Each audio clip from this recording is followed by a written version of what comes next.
NCERT का हर एक question आपको बोर्ड पे मिलेगा। इतने सारे पीवाईक्यूज मैं आपको बता नहीं सकता हूँ। तो आपके सवालों के जवाब आपके बिना पूछे मिल जाएंगे। सर, वर्ड प्रॉब्लम में समझ में नहीं आता कि एलसीएम निकालना है या HCF.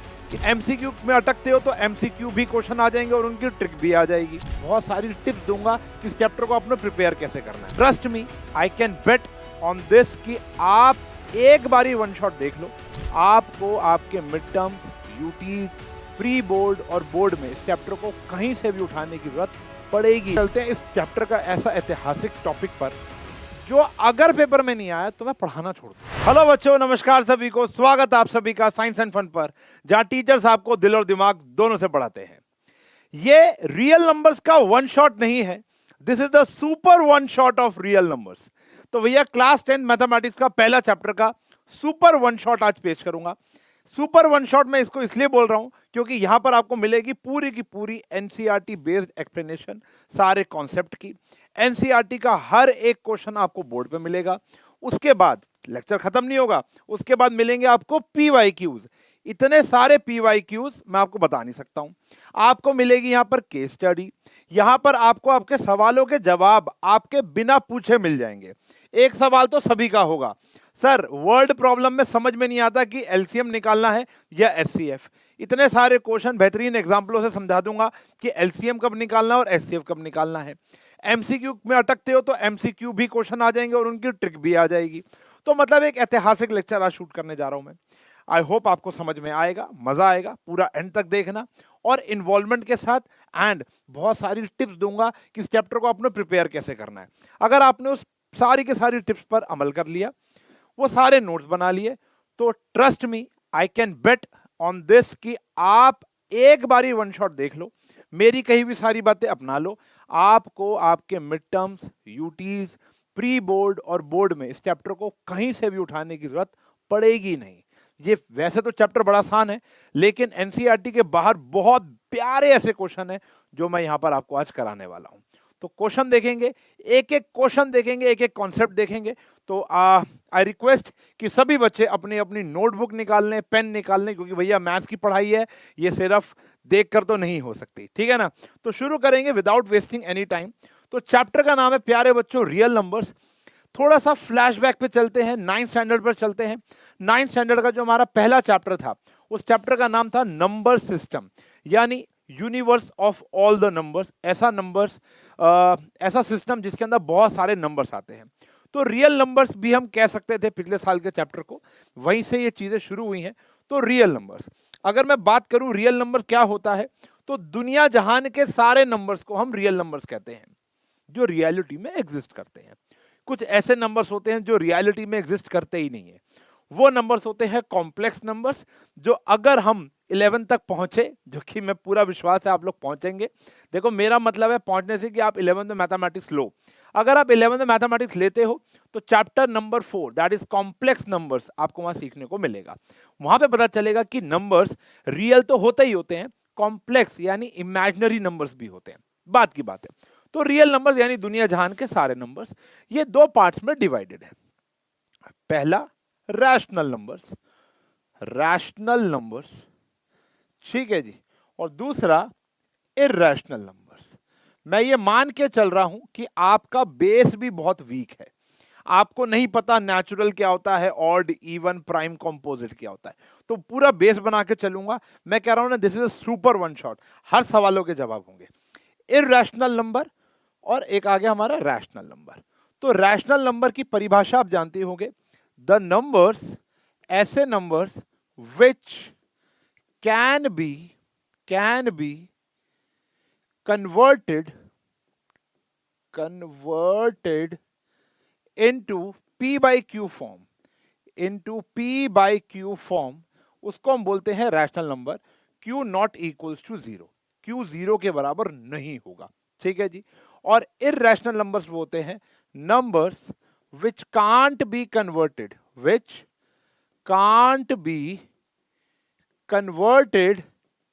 into p by q form, उसको हम बोलते हैं इर्रेशनल नंबर्स। आप एक बात और समझ सकते हो कि ऐसे नंबर्स जो ऑलरेडी पी बाई क्यू की फॉर्म में हो उनको बोलते हैं हम रैशनल, या जिनको कर सकते हैं वो भी रैशनल, और जो किन्हीं को हम कभी भी पी बाई क्यू की फॉर्म में नहीं लिख पाएंगे उसको बोलते हैं इरैशनल। ठीक है जी। चलो, रैशनल को डिनोट करते हुए जो हमारा एक एब्रीवेशन होता है वो होता है क्यू। एब्रीवेशन कह लो या सिंबल कह लो, सिंबल ही कह लो, और इसको बोलते हैं हम आई आर, इसको करते हैं हम आई आर। ठीक है ना, ये याद रखेंगे। अब ऐसे नंबर्स जो कि ऑलरेडी रैशनल है, जैसे आता है बेटा हमारा natural numbers.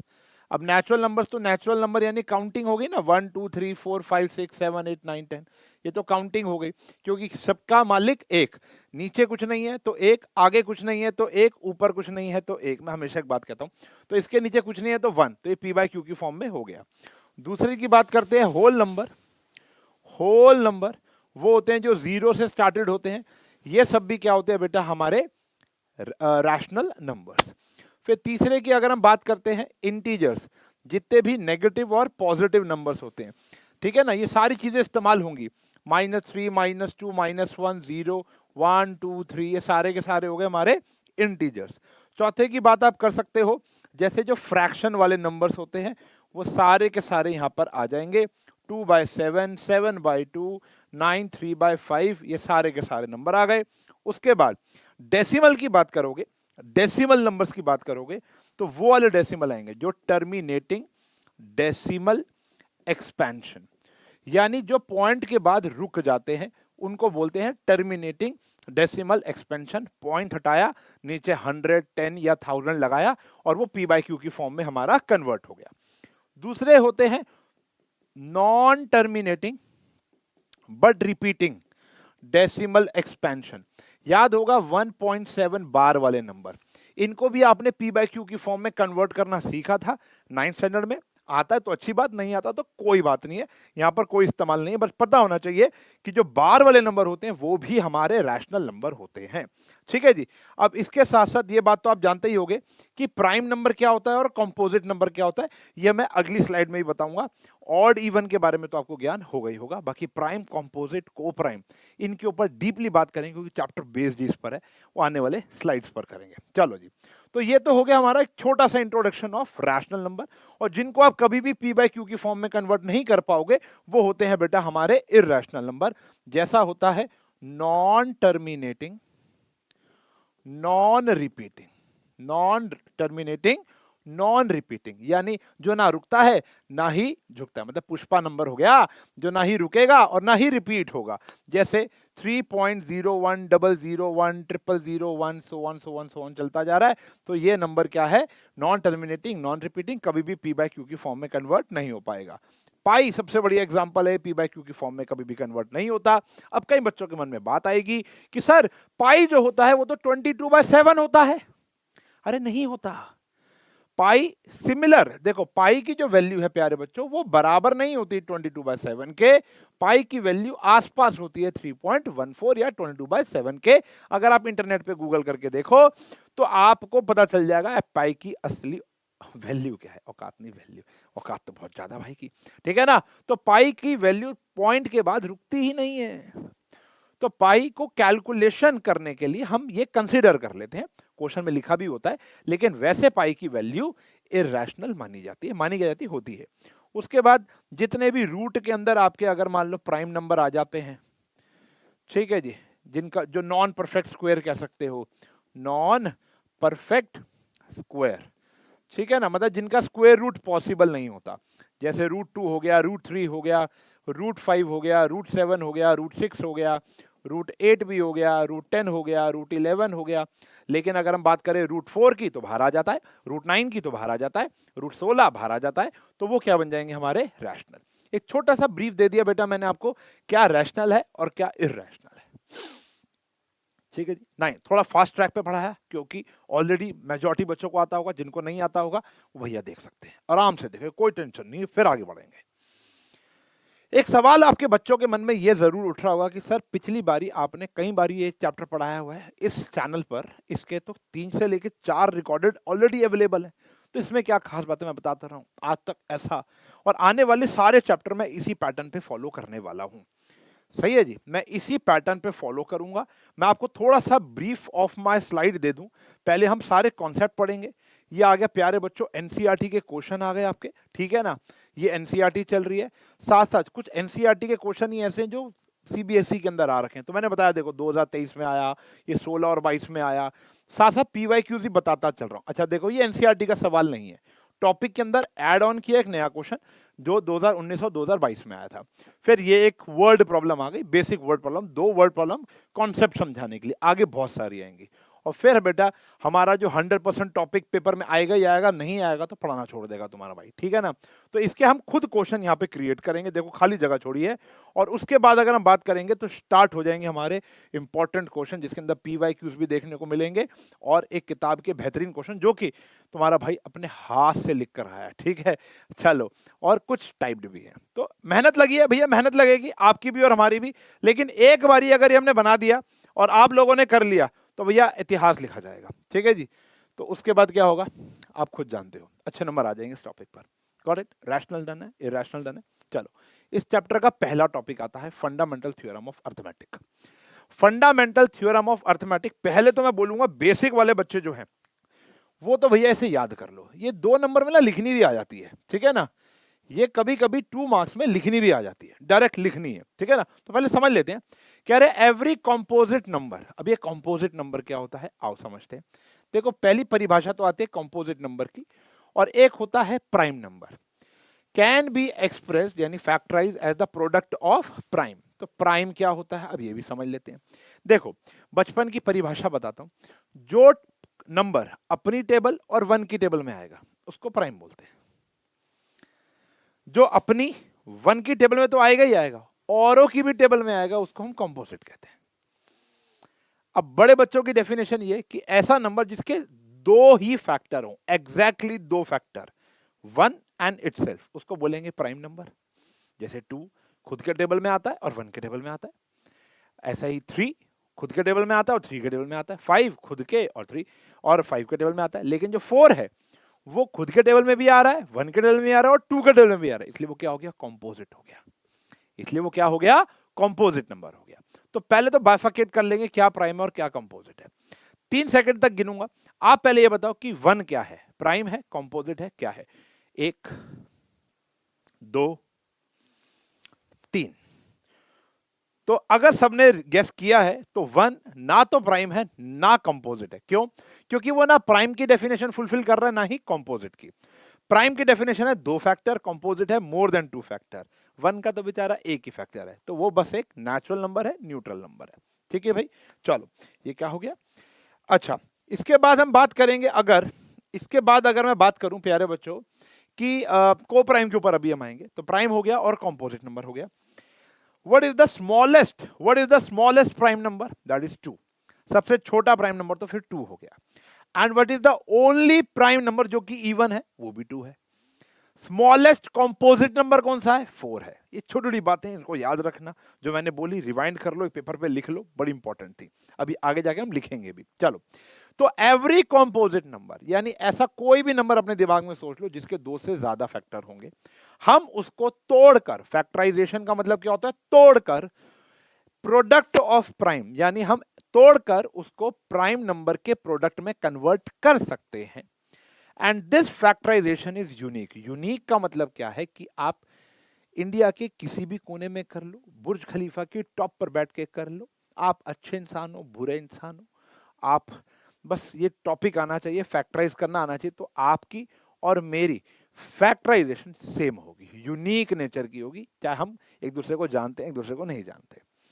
Apart from the order in which the prime factors occur. Example के तौर पर, जैसे अगर मैंने ले लिया लेट से 120 ले लिया, अब 120 एक कॉम्पोजिट नंबर है, तो इसके प्राइम फैक्टराइजेशन बचपन से करने आते हैं बच्चों। 2 60 2 30 2 15 3 5 5 1। तो 120 को मैंने लिख दिया 2 का क्यूब इंटू 3 इंटू 5।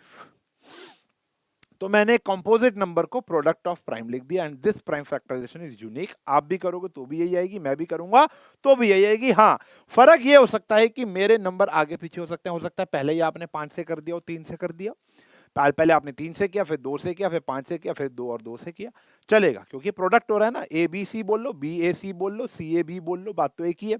तो प्रोडक्ट ऑफ प्राइम जो होंगे, लेकिन वो यूनिक नेचर के होंगे। इसको बोलते हैं फंडामेंटल थ्योरम ऑफ अर्थमेटिक। और भाई साहब, हम ये बचपन से पढ़ते आ रहे हैं, जिसको हम फैक्टराइज, जिसमें बचपन में हम इसको एलसीएम कह देते थे। कितने मासूम थे हम, जबकि एलसीएम होता ही नहीं। बड़े होते समझ में आया, तो मैडम ने हमारे को झूठ बोला था कि भैया एलसीएम था ही नहीं, या हमने गलत सुना था। तो ये क्या है बेटा, प्राइम फैक्टराइजेशन। हाँ, इसकी मदद से हम क्या निकाल सकते हैं, एलसीएम और एचसीएफ, इस चैप्टर का दूसरा टॉपिक। चलो, तो यहां पर हम बात करेंगे। पहले ये 2 क्वेश्चन है, एक मेरा एक तुम्हारा, ये मैं करूंगा, ये तुम कमेंट में जवाब दे दोगे। जैसे 140 मजाक क्वेश्चन है बेटा, अभी 120 किया ना, ये 2 आया 70, 2 आया 35, 2 आया 2 नहीं आया, ये आया 5, ठीक है ना। ओहो, ये आया 5, ये आया 7, और 7 पे आ गया 1। तो 140 को हम लिख सकते हैं 2 का स्क्वायर इंटू में 5 इंटू में 7। समझ में आ गई बात। ऐसे ही 156 को क्या लिख सकते हैं, ये आपने बच्चों मुझे करना है कमेंट। सही है जी। चलो, अच्छे बच्चे कमेंट करेंगे, बुरे बच्चे कमेंट नहीं करेंगे, सारे अच्छे बच्चे हैं। चलो, अब भाई बात तो समझ में आ गई कि प्राइम फैक्टराइजेशन कैसे किया जाता है। आप एनसीईआरटी का पहला सवाल भी, जिसके बाकी ऑप्शंस हैं, वो भी अब आप कर सकते हो। चलो, इसके बाद हम बात करेंगे LCM and HCF of 2 numbers. 2 number का एलसीएम और एचसीएफ कैसे निकालेंगे, लेकिन मेथड का नाम क्या है बेटा, using prime factorization method. Using prime factorization method, prime factorization method. अब प्राइम फैक्टराइजेशन मेथड क्या होता है, जो अभी आपने किया उसी की मदद से, अब 2 नंबर होंगे, जैसे अभी एक 140 था, 156 था, इन दोनों का एलसीएम और एचसीएफ निकालना चाहें तो प्राइम फैक्टराइजेशन से कैसे निकालेंगे, आओ समझ लेते हैं। ठीक है जी। उसके बाद एक छोटी सी ट्रिक भी दे देंगे आपको। मान लो, जैसे अगर आप 140 की बात कर रहे थे और मान लेते हैं 156 की बात कर रहे थे, ये दोनों ही बड़े नंबर हैं, एक नंबर चलो छोटा ले लेते हैं। लेट्स से मैंने एक नंबर ले लिया यहाँ पर आपका यहाँ पर ले लो आप 35 तो नहीं लेंगे, 30 ले लेते हैं। ठीक है जी, 2 नंबर ले लिए, 140 एंड 30। अब वैसे 156 भी ले सकते थे, लेकिन समझाने के लिए मैंने थोड़ा इजी पार्ट ले लिया। अभी क्वेश्चन बड़े हो जाएंगे, नंबर से लेना देना नहीं है, कॉन्सेप्ट से लेना देना है। फिर हमने इसका प्राइम फैक्टर किया 2, 70, 2, 35, 5 आया, 7, 7 आ गया 1। फिर हमने यहाँ पर किया 2, 15, 3, 5, 5 और 1 आ गया। तो देखो, प्राइम फैक्टर ऑफ 140 क्या था भैया, 2 का स्क्वायर इंटू में 5 इंटू में 7। प्राइम फैक्टर ऑफ 30 क्या आया, 2 इंटू 3 इंटू में 5। पहले तो दोनों का ये लिख लिया। अब देखो एलसीएम कैसे निकलेगा और एचसीएफ कैसे निकलेगा। चलो जी, देखो भैया, एलसीएम क्या होता है पहले ये समझेंगे, एचसीएफ पहले ये क्या होता है। देखो, अब बच्चों को दिक्कत आती क्यों है कि सर उस वर्ड प्रॉब्लम में एलसीएम निकालना है या एचसीएफ निकालना है, क्यों। देखो, जो मेजर रीजन यहां पर जो है वो ये है कि हमें ना ये ज्ञान ही नहीं है कि एक्चुअल में एलसीएम का मतलब क्या है और एचसीएफ का मतलब क्या है। हमें बच्चे से पूछता बेटा व्हाट इज एलसीएम, कहता है सर लोएस्ट कॉमन मल्टीपल। अच्छा, ये तो फुल फॉर्म हुई ना। एचसीएफ पूछो हाईएस्ट कॉमन फैक्टर, भाई ये भी तो फुल फॉर्म हुई। फुल फॉर्म नहीं जाननी, मतलब जानना है, मतलब। अब मतलब का मतलब के लिए हम क्या करेंगे, एक एग्जांपल लेते हैं। जैसे मैं बात करता हूं, एक नंबर है 2 और एक नंबर है लेट्स से 4 ले लो। अब इन दोनों का अगर हम एलसीएम निकालते हैं तो वो 4 आता है। कितना आता है, 4। अगर मैं इसको यहां पर ले लेता हूं 5, तो इनका जो एलसीएम आएगा वो 10 आएगा। ठीक है ना, मल्टीप्लाई नहीं कर रहा हूं, अगर आप कैलकुलेट करके देखोगे तो एलसीएम कितना आएगा, 10। अब एलसीएम आ रहा है बच्चों 10, तो एलसीएम का पहले मतलब समझो। मतलब अगर हम 2 की टेबल चलाएं, 2 1s are 2, 2 1s are 2, 2 2s are 4, 2 3s are 6, ऐसे होता है ना। तो कहीं ना कहीं अगर हम इसकी टेबल चलाते हैं तो 2 4 6 8 10 12 चलता जाएगी, और इसकी टेबल चलाएंगे 5 और 10। तो सबसे पहला कॉमन मल्टीपल कौन सा है? देखो m मींस मल्टीपल, यानी आप बढ़ाते चलो, 2 को बढ़ाया, इधर भी बढ़ रहा है और 5 भी बढ़ रहा है, तो बढ़ाते चलो। जो पहला कॉमन नंबर आ गया वो एलसीएम हो गया। जो पहला कॉमन नंबर आ गया, सॉरी, जो पहला कॉमन नंबर आ गया वो बच्चों आपका एलसीएम हो गया। अब इस बात को याद रखना, बढ़ाते चलो, ठीक है। अब जैसे 140 और 30 को आप बढ़ाओ, मतलब 140 की टेबल लिखो 280, फिर आगे आई 420, फिर और आगे आई 560, ऐसे चलती गई चलती गई चलती गई, और ऐसे 30 की टेबल चलती गई। कभी तो ऐसा एक नंबर आएगा ना जहां पर वो दोनों बराबर होंगे, वही जो बड़ा, वो बड़ा नंबर, ऑब्वियस सी बात है वो बड़ा नंबर होगा, वो जो नंबर होगा वो एलसीएम होगा। अब एलसीएम कभी भी नंबर से बड़ा ही, सॉरी छोटा कभी नहीं हो सकता, सेम हो सकता है या हमेशा बड़ा होगा। तो यहां पर 140 और 30 का जो एलसीएम है वो हमेशा इनसे बड़ा ही आएगा, या 140 और 30 के आसपास आएगा, या 140 भी आ सकता है 30 भी आ सकता है, बड़ा ही होगा वैसे तो, ठीक है ना। अच्छा, अब एचसीएफ पर आएंगे, पहले हम एलसीएम निकाल लेते हैं। अब मैं एलसीएम निकालने की ट्रिक आपको जो बताने वाला हूं वो ये है कि आपको बड़ी पावर लेनी है। कौन सी पावर लेनी है? एलसीएम है, लेकिन पावर कौन सी लेनी है बेटा आपको? बड़ी। अब देखो यहाँ पे 2 है, 2 की बड़ी पावर क्या है? 2, तो 2 की पावर 2 आ गई। फिर आपको दिख रहा है 5, 5 के तो बड़ी पावर 1 ही है, दोनों में सेम है, तो यहाँ आ गई 5। 3 की बड़ी पावर क्या है? देखो ऊपर 3 नहीं है, तो यानी 3 की पावर 0 होगा, तो यहाँ पर आ गया 3 की पावर 1। नीचे 7 नहीं है, तो 7 की पावर 1 आ गया। ये है बेटा हमारा एलसीएम। ये क्या है बेटा? हमारा एलसीएम। मैं दोबारा बता रहा हूँ, आपने एलसीएम के लिए क्या करना है बेटा? बड़ी पावर। क्या करेंगे? बड़ी पावर। अब देखो 2 की बड़ी पावर क्या है? 2, तो ये आ गया 2 का स्क्वायर। 5 की बड़ी पावर, देखो इधर भी 1 है और इधर भी 1 है, तो यहाँ पर भी आ गया 5 की पावर 1। इधर 3 है, ऊपर 3 नहीं है, तो ऊपर 3 नहीं है तो क्या होगा बेटा? बाय डिफॉल्ट 3 की पावर 0 तो होगा, और यहाँ क्या है? 3 की पावर 1, तो क्या आ गया भैया? 3 की पावर 1। इसी प्रकार ऊपर 7 की पावर 1 है, नीचे नहीं है, तो यहाँ पर क्या आ गया? 7 की पावर 0, तो यहाँ पर क्या आ गया? 7 की power 1। This is my LCM. तो ये आया 4 इंटू 5 इंटू 21। तो देखो 4 5 20 एंड इंटू में 21, तो आंसर आ गया बच्चों 420। आंसर क्या आ गया बच्चों? 420। अब ये 420 का मतलब क्या है कि मैंने 140 की टेबल चलाई और मैंने 30 की टेबल चलाई, तो आगे जाकर कुछ दूरी के बाद एक कॉमन मल्टीपल आया होगा। वो कॉमन मल्टीपल क्या है? 420। अब हम बात करेंगे बच्चों किसकी? एचसीएफ की। तो अगर मैं एचसीएफ की बात करूं, एचसीएफ का मतलब ये है, फॉर एग्जांपल एक नंबर लिया मैंने 2 और 4, आपको एक ऐसा सबसे दुनिया जहान का ऐसा सबसे बड़ा नंबर ढूंढना है जो 2 को भी डिवाइड कर दे और 4 को भी डिवाइड कर दे। अब देखो 2 और 4 को डिवाइड करता हुआ नंबर है 1 2, बड़ा कौन सा है? 2, वो आ गया आपका एचसीएफ। अब हम बात कर रहे थे 2 और 5 की। 2 और 5 कॉमन फैक्टर, 2 और 5 को डिवाइड करने वाला इकलौता एक ही कॉमन नंबर है, वो है 1, तो एचसीएफ आ गया यहां पर 1। अगर मैं बात करता हूं 10 की और 50 की, या 20 की और 50 की, तो 20 और 50 को सबसे बड़ा नंबर जो डिवाइड कर पाएगा वो 10 है। वो क्या है? 10।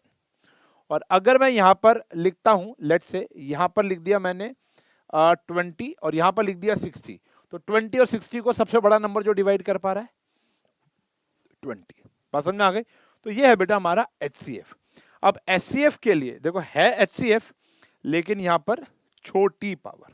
कौन सी पावर? छोटी। ये ट्रिक दे दी तुम्हारे भाई ने, ये पावर आ गई बच्चों यहां पर छोटी पावर, ठीक है ना। तो अब देखो ध्यान समझना बड़े ध्यान से, तो एचसीएफ की छोटी पावर आ गई। अब 2 की छोटी पावर क्या है बेटा? यहां चेक करो 1 है, 1 आ गई। और फिर 5 की छोटी पावर क्या आ गई बेटा? वो भी 1 है, 5 आ गई। 3 की छोटी पावर क्या है बेटा? 0 है, 0 आ गई। और 7 की छोटी पावर क्या है? 0। तो ये बचा बेटा 2 इंटू 5, यानी ये 10 ही ऐसा सबसे बड़ा नंबर है जो 140 को भी डिवाइड कर देगा और 30 को भी डिवाइड कर देगा। देखो बार बार ही मैंने एक शब्द बोला, डिवाइड कर देगा। आपको जब 140 और 30 के टुकड़े करने हैं, डिवाइड करना है, तब एचसीएफ लगाना है। एलसीएम जब बढ़ाना है, आगे जाकर कहीं कॉमन आ जाए, उसको बोलते हैं एचसीएफ, सॉरी एलसीएम। एचसीएफ जब आप डिवाइड कर रहे हो तो कॉमन फैक्टर जो आएगा वो होगा आपका एचसीएफ। इतना याद रख लो, अभी वर्ड प्रॉब्लम आएंगे तो भैया कंक्रीट हो जाएगा, शीशे की तरह साफ हो जाएगा। दो बातें याद रखनी है, एम मल्टीपल, एफ फैक्टर, दूसरा एलसीएम निकालते वक्त बड़ी पावर और एचसीएफ निकालते वक्त छोटी पावर। इतना याद रख लो, कभी गलती नहीं करोगे। अच्छा, अब बात कर रहे हैं भैया इंपॉर्टेंट, एक है वेरिफिकेशन फॉर्मूला। वेरिफिकेशन फॉर्मूला, अब ये वेरिफिकेशन फॉर्मूला क्या कह रहा है बेटा, कह रहा है कि जो एलसीएम इंटू एचसीएफ होता है, जो एलसीएम इंटू एचसीएफ होता है वो होता है बच्चों प्रोडक्ट ऑफ टू नंबर्स। जिन दो नंबर्स का आप एलसीएम और एचसीएफ कैलकुलेट कर रहे हो उन्हीं का प्रोडक्ट कर लो, वो उन्हीं के एलसीएम और एचसीएफ के बराबर आएगा। मैं आपको करके दिखाता हूं। पहले तो ये आप याद रखेंगे, पहले तो आप याद रखेंगे। देखो अब हमारा एलसीएम कितना आया था बेटा 420 और एचसीएफ कितना आया था बच्चों हमारा 10, तो ये आ गया 4200। ठीक है जी, और यहाँ पे प्रोडक्ट ऑफ टू नंबर्स वो कौन कौन से थे, एक था 140 और एक है 30, ये भी कितना आया बेटा, हेंस वेरीफाइड। और ये हमेशा होगा, हमेशा। अब एग्जाम के अंदर ये फॉर्मूला वेरीफाई करने के लिए नहीं बोलेगा, बेसिक है, बेसिक पेपरों के अंदर शायद आ जाए, या आपके कर्म इतने अच्छे हैं, आपने छत पर पक्षियों के लिए पानी रखा हुआ है, उनके लिए बाजरा रखते हो, चींटियों को आटा डालते हो, तो आपके कर्म अच्छे होंगे, तो ये शायद आपके पेपर में ऐसा क्वेश्चन आ सकता है, एलसीएम निकालो, एचसीएफ निकालो और वेरीफाई करो। रेयर केस है, लेकिन ये फॉर्मूला बड़ा इंपॉर्टेंट है। ये छोटे छोटे क्वेश्चनों में इस्तेमाल होगा, कहां होगा वो भी मैं अभी बता देता हूं, क्वेश्चन भी करेंगे। आपको एलसीएम पता होगा, एचसीएफ पता होगा, दो नंबर में से एक नंबर पता होगा, एक नंबर निकालना होगा। दोनों नंबर पता होंगे, एचसीएफ पता होगा, एलसीएम निकालना होगा। चार चीजें हैं, LCM into HCF is equal to a into b. अब चार में से तीन दे देगा, एक गायब कर देगा। या इसके बहुत बखूबी क्वेश्चन जो 2024 में आए, 2023 में आए, 2022 में आए, अभी हम आपको कराएंगे। ऐसे क्वेश्चन जो तुम सोच भी नहीं सकते, ऐसा भी कोई क्वेश्चन बन सकता है, देखेंगे। ठीक है ना, फिलहाल कॉन्सेप्ट और ये formula which is very important. ठीक है जी, this is also very important, this is also very important. तो this is the conceptual page. Moving on to the question, अरे moving on to the question, question क्या कह रहा है देखो, ये एलसीएम मतलब आपके एनसीईआरटी का क्वेश्चन है, एलसीएम एचसीएफ निकालो फिर वेरीफाई करो।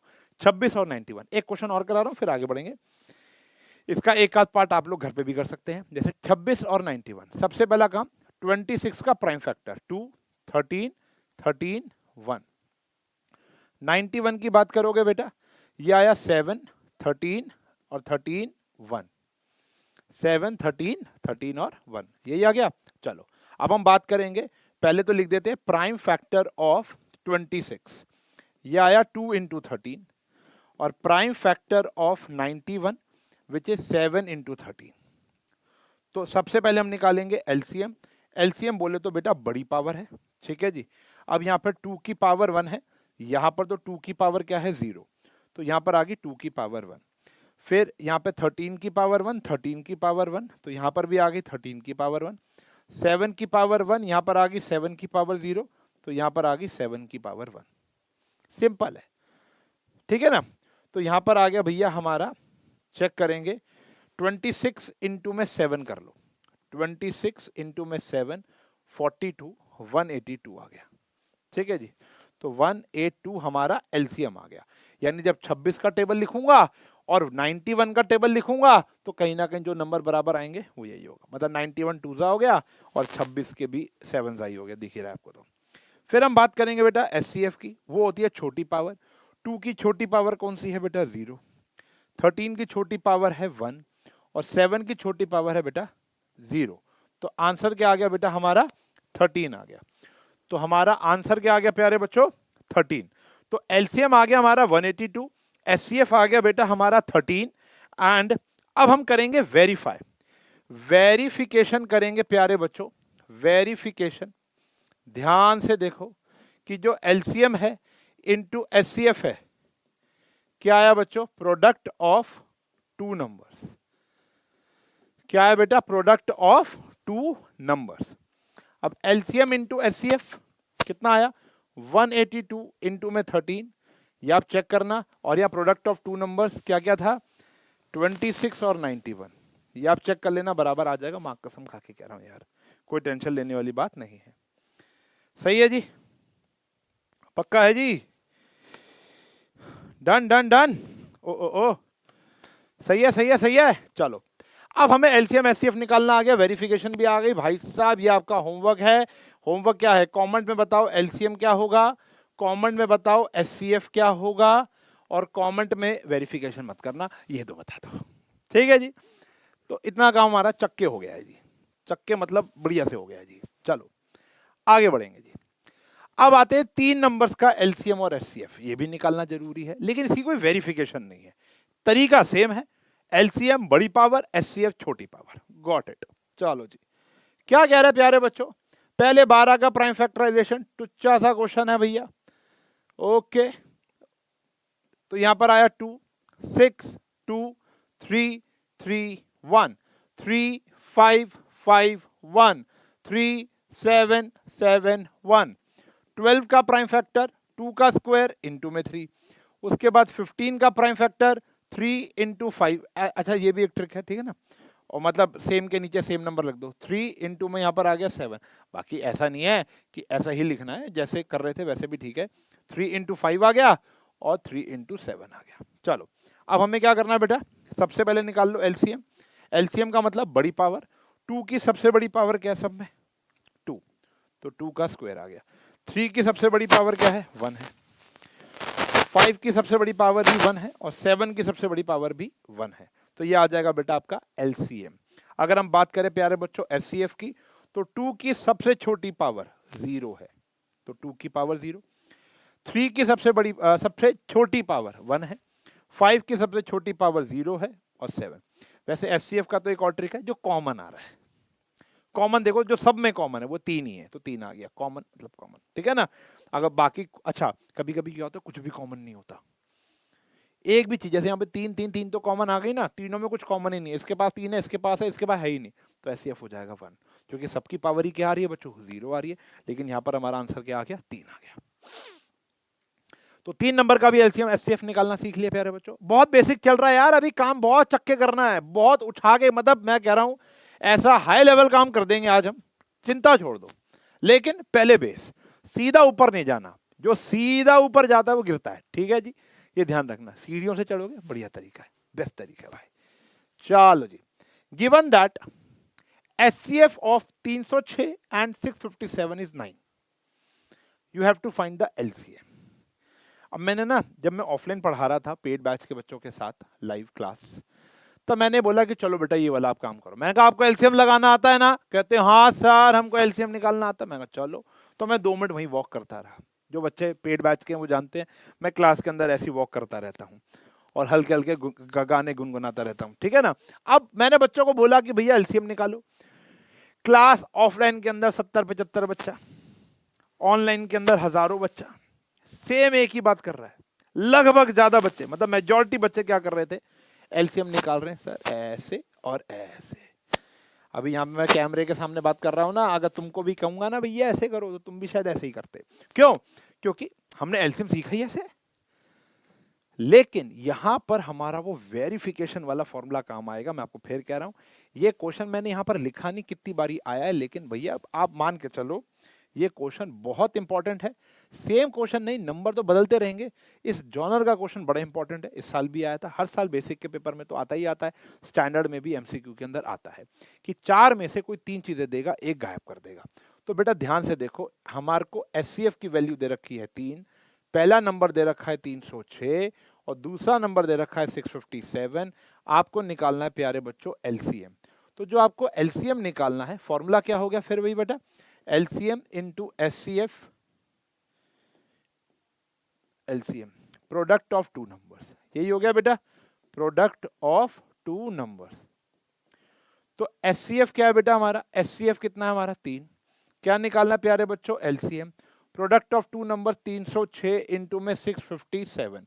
तो एलसीएम की वैल्यू आ गई 306 इंटू 657 अपॉन में 3, काट पीट के भैया फटाफट से आंसर बता दो, 102 इंटू 657, 22338, पता नहीं जो भी आंसर है वो आप देख लेना, जो भी काम आएगा आप कर लेना। ठीक है जी, 3 से डिवाइड किया ना, हाँ तो 102 आ गया। इसको मल्टीप्लाई कर देना, आपका काम हो जाएगा। ठीक है, कमेंट। तो कोई भी 4 चीजों में से 3 चीजें गायब कर देगा, दे देगा और एक गायब कर देगा, तो यहाँ पर आंसर आ जाएगा। चलो जी आगे बढ़े जी, मजा आ रहा है जी। फिर ये देखो 2023 में ही आया अभी तो ये क्वेश्चन, बेसिक में तो जहां तक मुझे याद है 2024 में भी आया था। ठीक है ना। चेक वेदर 6 की power n can and with the digit 0 for any natural number n। इतना इंपॉर्टेंट क्वेश्चन है, ये कई बार ही आया। ठीक है ना, 2023 में एक सेट में 9 की पावर n भी आया था, 4 की पावर n भी है, 5 की पावर n भी है। तो ध्यान समझना, एक मैं आपको कॉन्सेप्ट बता रहा हूँ, वैसे तो सिंपल सी बात है। चलो हम एक गेम खेल लेते हैं। आप एक ऐसा नंबर बोलो जिसके यूनिट प्लेस पर 0। पहले क्वेश्चन दोबारा समझ लो। चेक वेदर कह रहे हैं कि n की जगह अगर मैं नेचुरल नंबर पुट करूं, 6 की पावर 1, 6 की पावर 2, 6 की पावर 3, 4, 5, क्या वो सॉल्व करने के बाद कभी भी यूनिट प्लेस पर यानी वंस प्लेस पर लास्ट डिजिट जो है वो शून्य आएगी? तो हम देख लेते हैं, अगर किसकी लास्ट डिजिट शून्य तो उसमें ऐसी क्या खास बात है जो इसमें नहीं है या होनी चाहिए। तो मान ले एक नंबर ले लेते हैं 1290 और मैंने इसकी प्राइम फैक्टर की। करो करो प्राइम फैक्टर करो। आप जब इसकी प्राइम फैक्टर कर रहे हो आपको 2 नंबर जरूर दिखेंगे पूरी प्राइम फैक्टराइजेशन, बाकी बहुत सारे नाप शनाप नंबर दिखेंगे, 2 नंबर जरूर दिखेंगे, एक होगा 2 और एक होगा 5। मिनिमम एक बारी 2 जरूर आ रहा होगा, मिनिमम एक बारी 5 जरूर आ रहा होगा। ये दोनों नंबर आने चाहिए, तभी तो 2 5 का क्या बनेगा 10 और पीछे क्या आएगा 0। ठीक है ना। तो भैया अगर आपको यूनिट प्लेस पर 0 चाहिए, जैसे 6 की पावर 1 तो 6 होती है, 6 की पावर 2 क्या होती है 36, 6 की पावर 3 क्या होती है 216, तो ये तो हमेशा पीछे क्या दे रहा है 6। लेकिन हम ये कारण नहीं लिख सकते, मैम देखो मैंने 1 निकाला वहां पर भी 6 आया था, 2 निकाला तब भी 6 आया, 3 पे निकाला तब भी 6 है, तो मैम ये कभी भी 0 पर एंड नहीं करेगी। मैम बोलेगी तूने 6 की पावर 101 तो कैलकुलेट की नहीं, आप क्या जस्टिफाई करोगे? बिल्कुल सही कह रहे हो। तो पावर का यहां लेना देना नहीं है, पावर तो भैया सिर्फ एक दिखावा है, दृश्यम है, छल कपट है। मेन है बेस।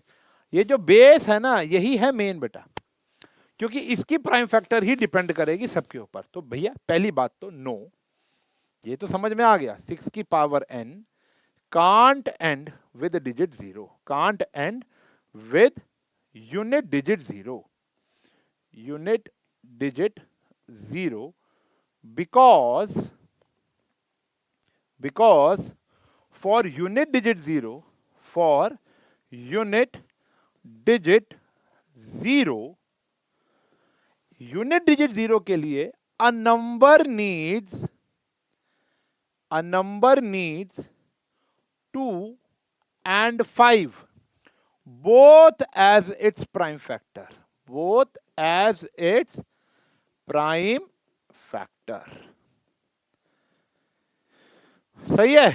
अगर आपको यूनिट डिजिट 0 चाहिए तो उस नंबर के पास 2 और 5 दोनों प्राइम फैक्टर होने चाहिए, बट 6 हैज 2 and 3, तो therefore it can't and with unit digit 0। ऐसी 4 की पावर n भी नहीं हो पाएगी क्योंकि उसके प्राइम फैक्टर भी 2 ही है। भाई 6 के प्राइम फैक्टर किए तो 2 और 3 तो आएगा, 5 के करोगे तो सिर्फ 5 आएगा, 2 नहीं है। 2 की पावर n में 2 है 5 नहीं है, तो 10 की पावर n जो होगी ना वही मजेदार है। ठीक है भाई समझाए। 9 की पावर n, 7 की पावर n, 6 की पावर n, कुछ भी आ जाए, क्वेश्चन दमदार है भैया, मजबूत क्वेश्चन है, इंपॉर्टेंट है। तो एनसीईआरटी है छोटी सी लेकिन पूरी की पूरी एनसीईआरटी पावर पैक है, लेकिन एक्स्ट्रा क्वेश्चन भैया चुम्मेश्वरी है। और देखेंगे ना अभी। चलो पहले एनसीईआरटी कंप्लीट करते हैं भैया। देखो ये एनसीईआरटी का क्वेश्चन है। एनसीईआरटी में 2 पार्ट है, एक मेरा एक तुम्हारा। ये 2026 में 16 में भी आया, 2022 में भी आया है। बात समझ में आ रही? तो ये बड़े ही इंपॉर्टेंट। अच्छा ये मुझे पता कैसे चल रहा है कि भैया कहां से आ रहा है? तो देखो मैं तुमको बताता हूं। अभी मेरे को शिवदास वालों ने ये किताब भेजी थी, इसके अंदर सब कुछ गिवन है। मतलब मैंने बस उठाया, देखो जैसे 2024 का तो पूरा का पूरा पेपर ही दे दिया इन लोगों ने विद वो वाला कि इस चैप्टर से कौन से आ रहे हैं। एमसीक्यू का अलग सेक्शन बना रखा है कि कौन से प्रीवियस से आए थे, और अपने भी इन्होंने दिए हुए बहुत सारे प्रैक्टिस क्वेश्चन, सेल्फ असेसमेंट है, और ये तो मैंने यहां से बहुत सारे क्वेश्चन उठाए हैं। मतलब हम तो बात कर रहे हैं भैया एनसीईआरटी एग्जाम्पलर की और पीवाईक्यूज की, हम तो अनाप शनाप की बात ही नहीं कर रहे। लेकिन पीवाईक्यूज मेरे को ढूंढ के दे दिए इस किताब ने, शिवदास ने, बड़ी बेहतरीन किताब लिखी हुई है। ठीक है ना। तो उसके भी बहुत सारे क्वेश्चन मैं यहाँ पे कराऊंगा। तो मुझे वहां से पता चला कि भैया 2016 और 2022 के अंदर ये कई बार आया। अच्छा इससे ज्यादा ही आया होगा, इससे ज्यादा ही आया होगा। शिवदास क्या कर रही है, एक ईयर लिख रही है, लेकिन मैं दावे के साथ कह सकता हूं, तुम चेक करोगे ये वाला सवाल लगभग लगभग पिछले 10 सालों में 4 से लेकर 5 बार ही आया होगा। कैसे करना है, 7 इंटू 11 इंटू 13 प्लस 13 को कॉम्पोजिट नंबर प्रूव करना है। क्या होता है कॉम्पोजिट, अभी बताया था बेटा, वो नंबर जिसके 2 से ज्यादा फैक्टर होते हैं उसको हम बोलते हैं कॉम्पोजिट नंबर। ठीक है, तो हम कैसे साबित करें कि इसके 2 से ज्यादा फैक्टर है, और देखते हैं। देखो सबसे पहली बात तो how many terms are there, ये सवाल अच्छे अच्छे बच्चों को फंसा देता है। अब मैं कैमरे के आगे बोल रहा हूं तो मैं खुद ही आंसर देता हूं, तो आंसर है 2। कितनी टर्म्स है बेटा इसके अंदर, 2, प्लस माइनस क्रिएट्स टर्म्स, ठीक है ना। अब इन दोनों टर्म्स में से कॉमन क्या आ रहा है प्यारे बच्चों, 13 कॉमन आ रहा है। यह आया 7 इंटू 11 प्लस यहां से बचा बेटा 1, 13, 77 प्लस 1, 13 इंटू में आ गया भैया यहां पर 78, 13 इंटू में 78, ये आया, सही है बेटा। 13 इंटू में 78 आ गया। अब देखो 13 इंटू में 78, ये 2 नंबर है, दूर से दिख रहा है भैया, चेक करो। Since it has more than 2 factor, multiply भी करने की नीड नहीं है बेटा, मोर देन 2 फैक्टर्स, दैट इज, एक तो दिख रहा है 13, एक दिख रहा है 78। भाई 1 तो सभी का होता है, 1 तो सभी का होता है। 13 दिख गया, 78 दिख गया, 1 दिख गया, 2 भी दिख रहा है, ये भी 2 के टेबल में आ रहा है, चेक करो, एटसेट्रा। अरे 3 बहुत है। Since it has more than 2 factor, 13, 78, 1 etcetera, तो therefore it is a composite number. ठीक है जी। ब्रैकेट में कई टीचर कहते हैं कि इस सिंस से पहले आप लिख दो according to fundamental theorem of arithmetic, since it has, ये भी लिख सकते हो। मतलब कई टीचर थोड़े से वो होते हैं ना कि मतलब छोड़ो यार, मतलब नहीं कहना चाहिए, मतलब उनको ये चाहिए, यूज हो ना हो उनको वो चाहिए। तो बस मैं भी ये कहता हूँ, बोर्ड के बच्चों के लिए भी कहता हूँ, भैया कोई रिस्क लेने की जरूरत नहीं है, ठीक है ना। अभी एनटीए के साथ जो एनटीए का जो केस हुआ उसे देख के भैया तो विश्वास टूट गया है, लेकिन फिर भी अपनी तैयारी हमको बेस्ट रखी है, चक्के करनी है। तो यहाँ पर FTOA यानी फंडामेंटल थ्योरम ऑफ अर्थमेटिक, ये लिख देंगे कि भैया उसकी वजह से हम आपको ये बात बता रहे हैं, ठीक है ना। चलो खैर बहरहाल इतना इंपॉर्टेंट लाइन नहीं है, लेकिन टीचर्स नंबर काट लेते हैं, इसलिए मैंने बता दिया कि ये जरूरी है। क्वेश्चन बड़ा इंपॉर्टेंट है, मैं दोबारा समझाता हूँ। कॉमन आया था 13, 7 इंटू 11 प्लस 1, 77 प्लस 1 78, तो 2 नंबर तो मुझे यही दिख गए, एक 1 होता है, तो 3 फैक्टर तो आई गए, 3 फैक्टर हो गए, तो ये क्या हो गया बेटा, कॉम्पोजिट हो गया। इसके साथ एक और पार्ट लिखा हुआ है, वो आपको अभी करना है, वीडियो को पॉज करके तुरंत, ठीक है जी, फिर आगे बढ़ेंगे। चलो अब आता है हमारा कुछ एक्स्ट्रा क्वेश्चन, कुछ नहीं, अभी मैं सिर्फ 2 या 3 एक्स्ट्रा क्वेश्चन करा रहा हूं कि ताकि कॉन्सेप्ट मेरा पूरा हो जाए। एलसीएम और एचसीएफ का कॉन्सेप्ट चल रहा था, कॉम्पोजिट और प्राइम का कॉन्सेप्ट चल रहा था। तो ये क्वेश्चन हर साल पेपरों में आपको देखने को मिलता है, इस लेवल का क्वेश्चन हर साल आता है। 2024 में भी आया था, बस नंबर अभी आगे भी आएगा 2024 का क्वेश्चन, बस वहां पर नंबर अलग हो जाएंगे। कह रहे हैं 2 पॉजिटिव इंटीजर्स हैं ए और बी, जो ए है वो है एक्स क्यूब और वाई स्क्वायर, और जो बी है वो है एक्स वाई क्यूब। आपको दिख नहीं रहा होगा, मैं यहां पर लिख देता हूं एक्स वाई क्यूब। ठीक है जी, एक्स और वाई दोनों इंटीजर्स हैं।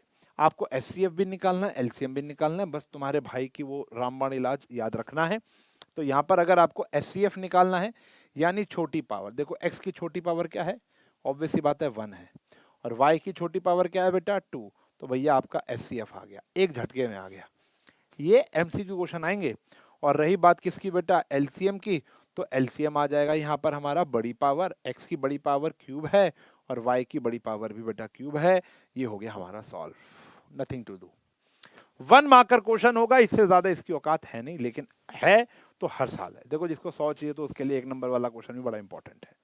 ठीक है जी, तो ये चुम्मेश्वरी क्वेश्चन है, सब बच्चे जानते हैं भैया। अगर आप पहली बारी हमसे ये पढ़ रहे हो तो आपको पता होना चाहिए कि मैं कुछ ऐसे सिलेक्टेड क्वेश्चन देता हूं जो चुम्मेश्वरी होते हैं, बाकी हमारे 80-20 रूल के चर्चे तो हर जगह ही रहते हैं।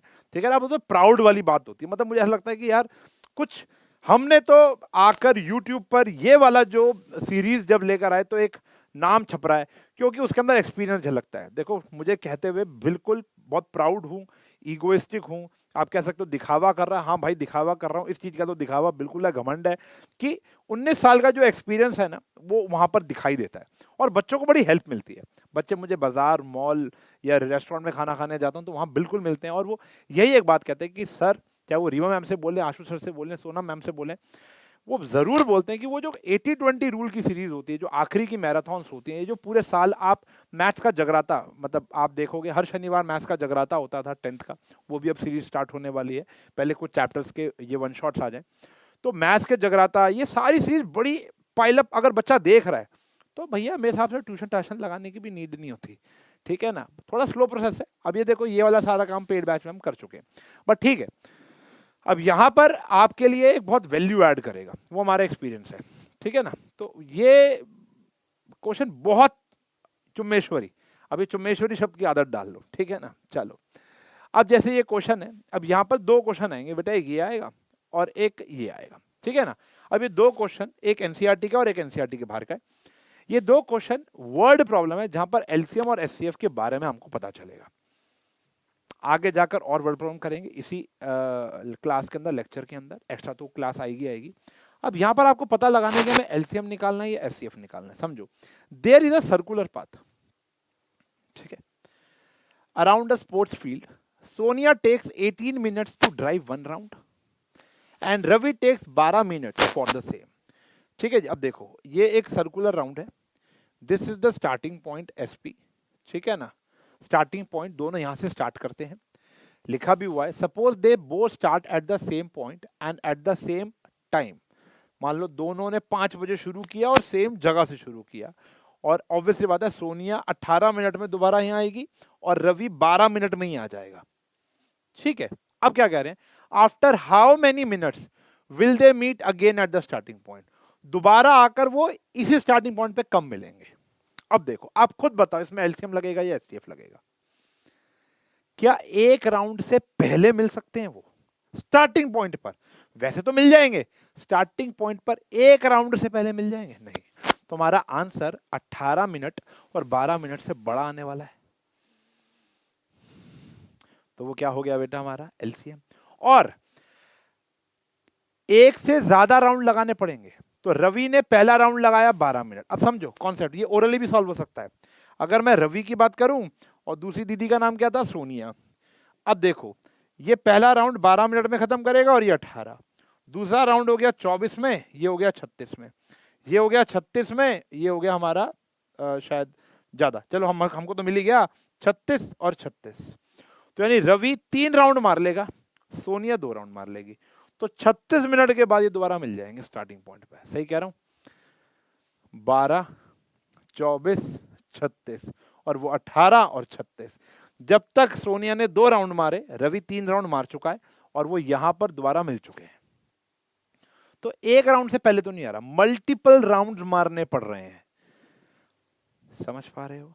ये नंबर तो अभी 12 और 18 है, 12 और लगभग मान लो 20 हो जाता तो ये बहुत ज्यादा राउंड मारने पड़ जाते।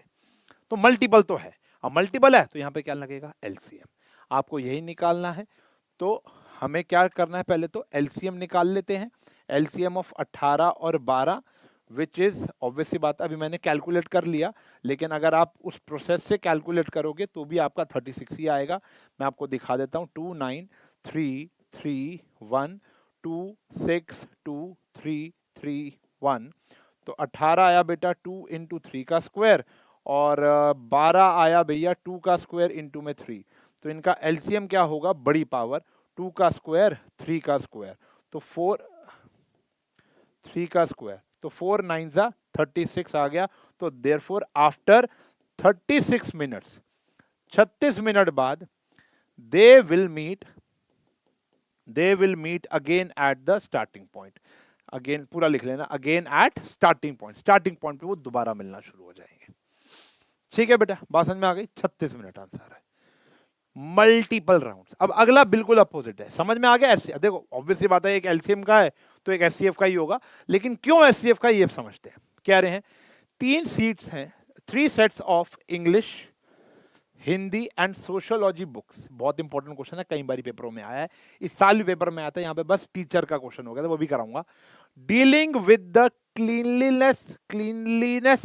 Cleanliness have to be stacked so that in such a way that all the books are stored topic wise and height of each stack is same. The number of English book is 96, Hindi 240, sociology की 336. Assuming that books are of the same thickness, आपको बताना है the number of stacks of English, Hindi and sociology. बेहतरीन question है। अब मेरी बात समझो, लाइब्रेरी गए हो, शायद गए ही होगे, यहां पर ये है, ऐसे ऐसे स्टैक्स हैं। हमारे पास बहुत सारी किताबें हैं, कुछ हिंदी की हैं, कुछ अंग्रेजी की हैं, कुछ सोशियोलॉजी की हैं, हमको स्टैक करनी है। अच्छा, अब मेरे पास जो किताबें हैं वो 96 हैं हिंदी की, 96 इंग्लिश की, 240 है और 336। अब ये सारी एक लाइन में तो नहीं आ जाएंगी, सारी इंग्लिश की किताब एक लाइन में तो नहीं आएगी। प्रोवाइडेड सबकी लेंथ, सबकी मोटाई सेम है, स्टैक भी सारे के सारे सेम है। तो हम कितने स्टैक चाहिए होंगे मेरे को कि हिंदी की किताबें आ जाएं एक साथ? तो मान लेते 3 रो में, मुझे नहीं पता, अभी देखेंगे ना। हमें क्या करना है, हिंदी की किताबों को उस स्टैक के अंदर डिवाइड करना है, इंग्लिश की किताबों को उस टैग के अंदर डिवाइड करना है, सोशियोलॉजी की किताबों को वहां पर, मान लो इंग्लिश के लिए पहली 2-3 रोज हो गई, हिंदी के लिए उसके बाद की 5 रोज हो गई, सोशियोलॉजी के लिए आखिरी की 8-9 हो गई। तो हमने क्या किया, पूरे स्टैक को खोला, बंडल खोल के डिवाइड करके स्टैक्स किया। क्या किताबें बढ़ने वाली हैं? क्या आंसर तुम्हारा 96 336 से बड़ा आने वाला है? कभी भी नहीं आएगा यार। हमें तो उनको डिवाइड करना है ना, हमें तो ये देखना है ना पहले कि भैया एक स्टैक के अंदर कितनी आने वाली है। एनसीईआरटी के अंदर क्वेश्चन होगा काजू बर्फी वाला, एग्जाम्पल होगा, वो भी ऐसा ही है, काजू बर्फी बादाम बर्फी वाला स्टैक करनी है वहां पर। जैसे मिठाई की दुकान पे जाते हो तो वो एक ट्रे होते हैं जिसमें दवाई कर रहा हूँ, मिठाइयाँ लगी होती हैं, तो सेम ऐसे ही है, यहाँ पे वहां पे मिठाइयाँ लगा रहे हो, यहाँ पे किताबें लगा रहे हो। तो यहाँ पर हमको क्या करना पड़ेगा बेटा, एचसीएफ निकालना पड़ेगा। तो सबसे पहले हमें निकालना पड़ेगा number of books in each stack, कि एक स्टैक में कितनी किताबें आएंगी। तो वो है बेटा एचसीएफ ऑफ 96, 240 और 336। ठीक है जी, 96, 240 और 336। तो बेटा इसका आंसर आता है 48। तो 48 इकलौता ऐसा टेबल है जो इन तीनों को डिवाइड कर देगा। देखो मुझे पता है, मुझे याद है, आपको पूरा प्रोसेस से निकालना है। एचसीएफ के लिए कौन सी पावर आएगी बेटा, छोटी पावर। अब 48 बुक्स आएगी एक स्टैक में, यानी आप ये जो बना रहे थे यहां पर 48, यहां पर भी 48, यहां पर भी 48, यहां पर भी 48। तो हिंदी के लिए कितने स्टैक्स की नीड पड़ेगी, नंबर ऑफ स्टैक्स, हमें नंबर ऑफ स्टैक्स निकालने हैं ना। फॉर पहले आते इंग्लिश बुक, इंग्लिश की बुक्स कितनी थी बेटा 96 और एक में 48 आ रहे हैं, तो 2 स्टैक्स में हमारा काम हो जाएगा। ऐसे ही बेटा हिंदी की किताबें की बात करूंगा मैं, तो वहां पर कितनी बुक्स थी बेटा हमारी 240। 240 को अगर मैं 48 की से डिवाइड करता हूं तो 5 स्टैक में काम हो जाएगा बेटा। और सिमिलर अगर बात करता हूं बेटा सोशियोलॉजी की, तो वहां पर क्या होगा बेटा, ध्यान से देखना, 336 को अगर मैं 48 से डिवाइड करता हूं तो लगभग बेटा मेरा 8 में काम हो जाएगा, 8 स्टैक के अंदर काम हो जाएगा। क्वेश्चन ये पूछ ले कि टोटल कितने स्टैक्स नीडेड होंगे, तो 2 + 5 7, 7 और 8 15 स्टैक्स में आपकी सारी किताबें लग जाएंगी। 2 इंग्लिश, 5 हिंदी और 8 सोशियोलॉजी, ये है। तो हम यहाँ किताबों को क्या कर रहे हैं, डिवाइड कर रहे हैं, इसलिए मैंने यहाँ क्या लगाया बेटा एचसीएफ। तो ये 2 बातें याद रखना। बहुत क्वेश्चन अभी भी करेंगे, आगे जाकर मैराथन्स में भी करेंगे, लाइव लेक्चर्स में भी करेंगे, लेकिन आप कितने भी, आप एग्जाम्पलर उठा लो, आप शिवदास उठा लो, आप पीवाईक्यूज उठा लो, आपको हर जगह यही बात देखने को मिलेगी। एचसीएफ है तो डिवाइड हो रहा होगा, एलसीएम है तो मल्टीपल हो रहा होगा। नाम में ही है ना बेटा, मैं कुछ अनोखी ट्रिक तो बता नहीं रहा हूँ, एलसीएम की परिभाषा ही तो कर रहा हूँ, एचसीएफ की परिभाषा ही तो कर रहा हूँ। बात समझ में आई? चलो, तो ये बात हमें क्लियर हो गई।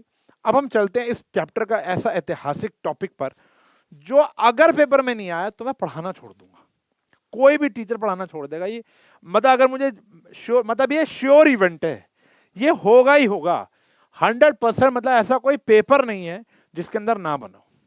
इस साल की बात करूं, देखो इस साल की बात करता हूं तो यहां पर भी आया हुआ है 25वां क्वेश्चन का ए पार्ट था। देखो 2 मार्क्स में आया था। Prove that 5 minus 2 root 3 is an irrational number if it is given that root 3 is. अभी हम करेंगे, ठीक है ना। ये इस साल भी आया हुआ था। हर साल ये जो यहाँ पे ना टॉपिक वाइज भी दिया हुआ है, तो ये टॉपिक वाइज अगर हम बात करेंगे, ध्यान से देखो, ध्यान से देखो, मैं दिखाता हूं। ये रहा इर्रेशनल नंबर वाला 2017, 15, 11, 19, 23, 19, 19, 14, 11, 10, 10, 10, 10, मतलब 10 में ही 4 बारी, मतलब 4 सेट होते हैं, कंपार्टमेंट भी हो गया, हर जगह आया हुआ है। तो हर किताब के अंदर ये आपको देखने को मिल जाएगा, हर पेपर में देखने को मिल जाएगा। क्या है, इसकी भी 3-4 वैरायटी है। ढंग से देखना, स्टेटमेंट जो लिखवाऊंगा दिल में छाप लेना, याद कर लेना, फिर चलेंगे हम एक्स्ट्रा क्वेश्चंस पर। चलो, तो सबसे पहला एक सवाल आता है कि प्रूफ करो, सबसे पहले root 2 is an irrational number. यार ये तो बड़ा मुश्किल नहीं हो गया कि जो चीज इर्रेशनल है, मुझे पता है, तुम्हें पता है, उसको साबित करना है कि वो इर्रेशनल है। तो यहां पर जो मेथड लगता है उस मेथड का नाम होता है बेटा कॉन्ट्राडिक्शन मेथड। कॉन्ट्राडिक्शन का यहां पर मतलब क्या हो गया, गलत साबित करना। कॉन्ट्राडिक्शन मेथड आगे जाकर भी जब हम आगे हायर मैथमेटिक्स पढ़ेंगे, हर वो जगह पे लगेगा जहां पर ऑप्शन सिर्फ 2 ही होते हैं। जैसे यहां पर या तो नंबर रैशनल होगा या इररेशनल होगा, ठीक है ना, या तो रैशनल होगा या इररेशनल होगा। अगर कोई चीज रैशनल नहीं है तो वो इररेशनल है। अब हमें क्या करना है, कॉन्ट्राडिक्शन मेथड का मतलब है पहले आपको ये प्रिज्यूम करना है कि ये नंबर रैशनल है, फिर आपको कुछ एक बात समझ में आएगी, जाके पता चलेगा कि भैया वो नंबर तो रैशनल जैसा दिख ही नहीं रहा। तो आप सॉरी मांगोगे, बोलोगे भैया जो मेरी प्रिजम्पशन थी, मेरी अजम्पशन थी, वो रॉन्ग है, वो नंबर रैशनल हो ही नहीं सकता। तो जो नंबर रैशनल नहीं हो सकता वो क्या हो जाएगा, इररेशनल। सारा गेम बाबू भैया स्टेटमेंट का है। ये जितनी स्टेटमेंट मैं लिख रहा हूं अगर तुम्हें याद हो गई, क्योंकि सारे क्वेश्चन सेम है, 2 या 3 वैरायटी के क्वेश्चन है, सारे के सारे करा दूंगा, लेकिन जो स्टेटमेंट है वो सब में लगभग कॉमन है, ठीक है, कॉन्सेप्ट भी लगभग कॉमन है। चलो, अब यहां पर 2 नए शब्द सीखने को मिलेंगे। पहला तो आएगा कोप्राइम और एक थ्योरम आएगी, वो मैं क्वेश्चन के साथ साथ ही आपको एक्सप्लेन कर रहा हूं। अब देखो क्या है, सबसे पहले सॉल्यूशन के लिए या प्रूविंग के लिए मैंने लेट कर लिया रूट 2 को a by b, where a by b is rational number, a and b are co-prime। क्या होते हैं co-prime अभी बता रहा हूं, और b जो है and b is not equals to 0। ठीक है जी, a और b क्या है बेटा, रैशनल नंबर है, a अपॉन b। मैंने गलत मान लिया ना, मुझे पता है मैं पाप कर रहा हूं, लेकिन पाप का प्रायश्चित एंड तक हो जाएगा। तो where a by b is rational, a and b are co-prime numbers। अब को प्राइम नंबर क्या होता है, ऐसे दो नंबर जिनका HCF 1 आता है, वो प्राइम हो ऐसा जरूरी नहीं है। जैसे 12 और 13, 12 प्राइम नहीं है, 13 प्राइम है, लेकिन ये दोनों क्या है बेटा, को प्राइम। ये लगातार हो ये भी जरूरी नहीं है। जैसे फॉर एग्जांपल 3 और 10, ये लगातार भी नहीं है और ये प्राइम भी नहीं है, ठीक है ना। 3 तो प्राइम है, 10 प्राइम नहीं है, तो ये नंबर क्या हो गए बेटा हमारे को प्राइम, क्योंकि इनका HCF क्या आएगा बेटा 1। तो लिख लो एक जगह, फटाफट से पेन उठाओ, coprime numbers are those numbers जिनका HCF क्या आता है, 1 आता है। ऐसे दो नंबर्स जिनका HCF 1 आए उनको बोलते हैं को प्राइम नंबर्स, ठीक है ना। तो रूट 2 को मैंने a बाई बी ले लिया, a बाई बी रैशनल है, a एंड b को प्राइम है, b 0 नहीं होना चाहिए। अच्छा, अब हम करने वाले हैं बेटा यहाँ पर स्क्वेयरिंग बोथ साइड्स। तो यहाँ पर आ गया 2, ये आ गया a square by b square, b square यहाँ चला जाएगा, is equals to a square. ठीक है जी, अब यहाँ पर हम एक बात समझेंगे, बड़ी इंपॉर्टेंट बात समझेंगे। एक थ्योरम है आप ही की बुक के अंदर, वो कहती है कि if a number divides a square then it will always divides a also. मतलब जैसे 3 अगर 3 अगर मान लेते हैं 18 को डिवाइड कर रहा है, तो 3 18 के स्क्वायर को भी डिवाइड करेगा एंड वाइस वर्सा। 3 जैसे 5 अगर है, मान लेते हैं 5 अगर जो है वो 35 को डिवाइड कर रहा है तो वो 35 के स्क्वायर को भी डिवाइड करेगा। ऑब्वियस सी बात है यार, ऑब्वियस सी बात है। ये बात नहीं भी पढ़ते तो हमें पता ही था, ये तो यूक्लिड में ही पढ़ ली थी हम लोगों ने। तो इसको थोड़ा सा छोटा कर रहा हूँ क्योंकि मुझे जगह की दिक्कत यहाँ रहेगी। तो यहाँ करते हैं बेटा स्क्वेयरिंग बोथ साइड, पूरा लिख लेना। तो ये आ गया 2 is equals to a square by b square, 2b square is equals to a square. It means, इसका मतलब ये हो गया कि 2 divides a square, 2 divides a square, which implies 2 also divides a, 2 also divides a. अगर 2 ए square को divide कर रहा है तो 2 ए को भी क्या करेगा, डिवाइड करेगा। ये बात अभी हमने पढ़ ली और हमें पहले से पता थी। तो यानी मैं कह सकता हूं 2 इज अ फैक्टर ऑफ ए। 2 अगर ए को डिवाइड कर रहा है तो 2 ए का क्या होगा, factor. 2 is factor of a, factor of a. चलो जी, ठीक है। अच्छा, नाउ अब आप पुट करोगे ए को 2c, c is any number, c is any number. अब a को 2c पुट करोगे, देखो ये अंडर रूट 2 का क्वेश्चन है ना, तो हम a को 2c पुट कर रहे हैं। अगर ये अंडर रूट 5 का क्वेश्चन होगा तो हम 5c पुट करेंगे। अंडर रूट 7 का क्वेश्चन होगा तो हम 7c पुट कर देंगे। अंडर रूट 9 का क्वेश्चन होगा, 9 तो हो नहीं सकता, अंडर रूट 10 का होगा तो 10c पुट कर देंगे। तो हमें यहाँ पर a को, हमें यहाँ पर क्या करना है, a को 2c पुट करना है यहाँ पर। तो 2b square is equals to 2c का होल स्क्वायर। तो 2b square is equals to 4c square. तो देयरफॉर मैं क्या कह सकता हूं बेटा, इस 2 से ये कट गया, b स्क्वायर जो आ गया वो ट्वाइस ऑफ c स्क्वायर आ गया। b स्क्वायर जो आ गया वो ट्वाइस ऑफ c स्क्वायर आ गया, यानी इसका मतलब भी यही है। देयरफॉर 2 डिवाइड्स 2 किसको डिवाइड कर रहा है, b square. Then it also divides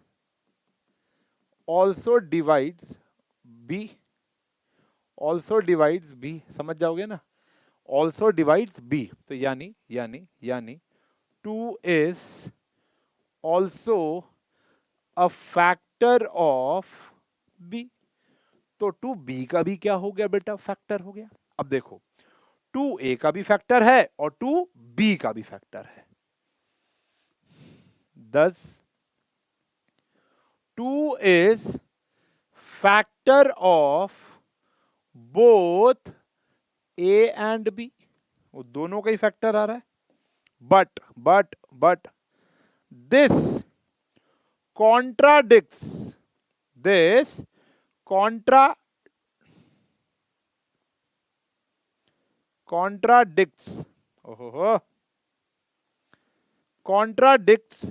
the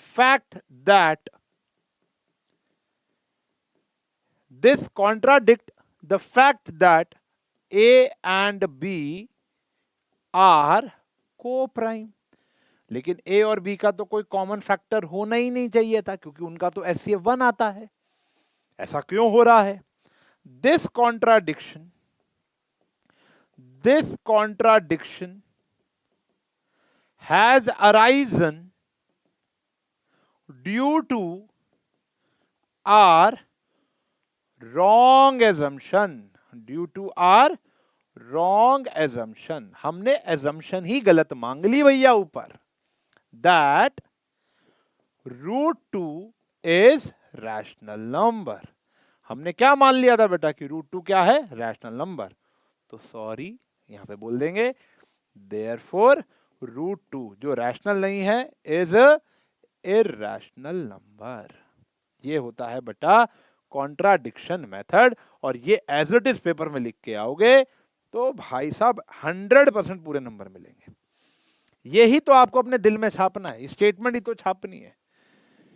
हो सकता है कुछ बच्चों को ये वाला क्वेश्चन अभी एक बारी में समझ में ना आया हो, तो भैया फ्लैशबैक पे जाओ, दोबारा देखो, फिर फ्लैशबैक पे जाओ, दोबारा देखो, 2-3 बारी देखो, 2-4 बारी।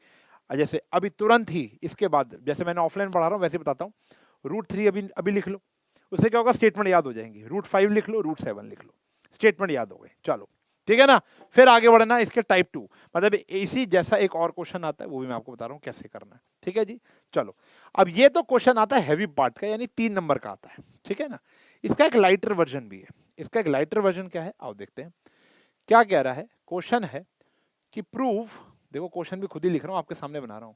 Prove 2 + 3√5 is irrational number if it is given that root 5 if it is given that root 5 is irrational, if it is given that root 5 is irrational। हमें प्रूव करना है कि 2 + 3√5 क्या है बेटा, एक इर्रेशनल नंबर है, ये हमें साबित करना है। और ये बात गिवन है कि √5 जो है बेटा वो एक इर्रेशनल नंबर है। चलो देखो देखो देखो देखो देखो देखो देखो देखो देखो कैसे करेंगे सॉल्यूशन। ये दूसरा वर्जन है, ये लाइटर वर्जन है, 2 मार्क्स में आता है। काम लगभग वही है लेकिन थोड़ा जल्दी हो जाएगा, इतना तामझाम नहीं होगा। लेट किया भैया इसको भी हमने a/b। अब यहां को प्राइम लिखने की नीड नहीं पड़ेगी, हाँ बस ये लिख देना where a/b is rational number और b is not equals to 0, ये जरूर लिख देना।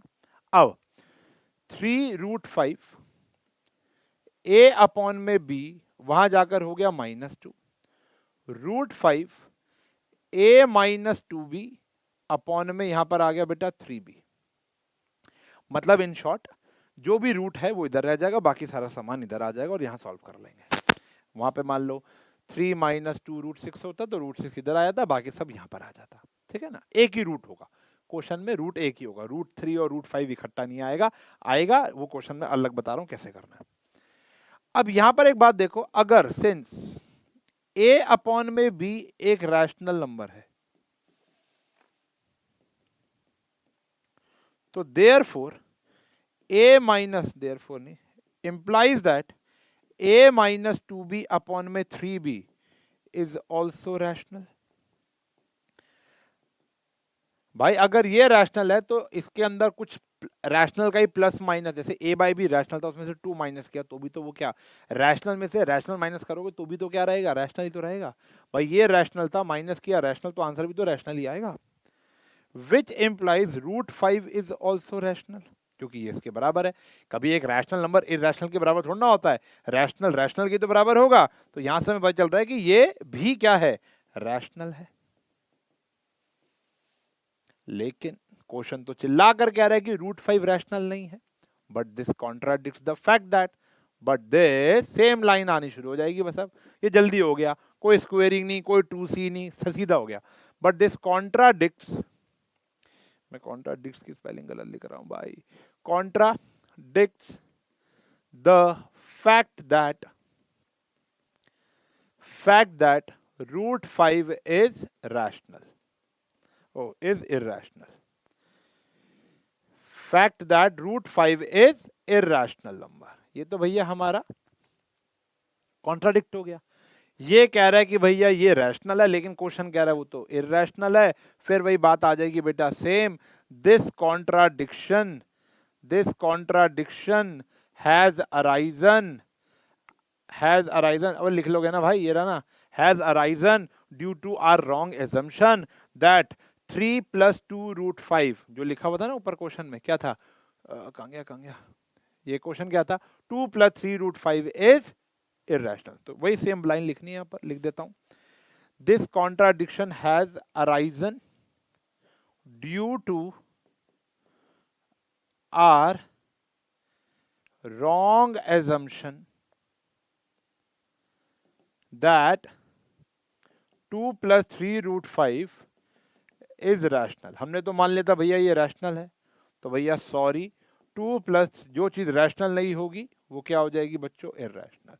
100% आएगा, या तो ये वाला आएगा या वो वाला आएगा। सही है। अब 2 वैरायटी और देख लो, पूरा सॉल्व करने की नीड नहीं पड़ेगी।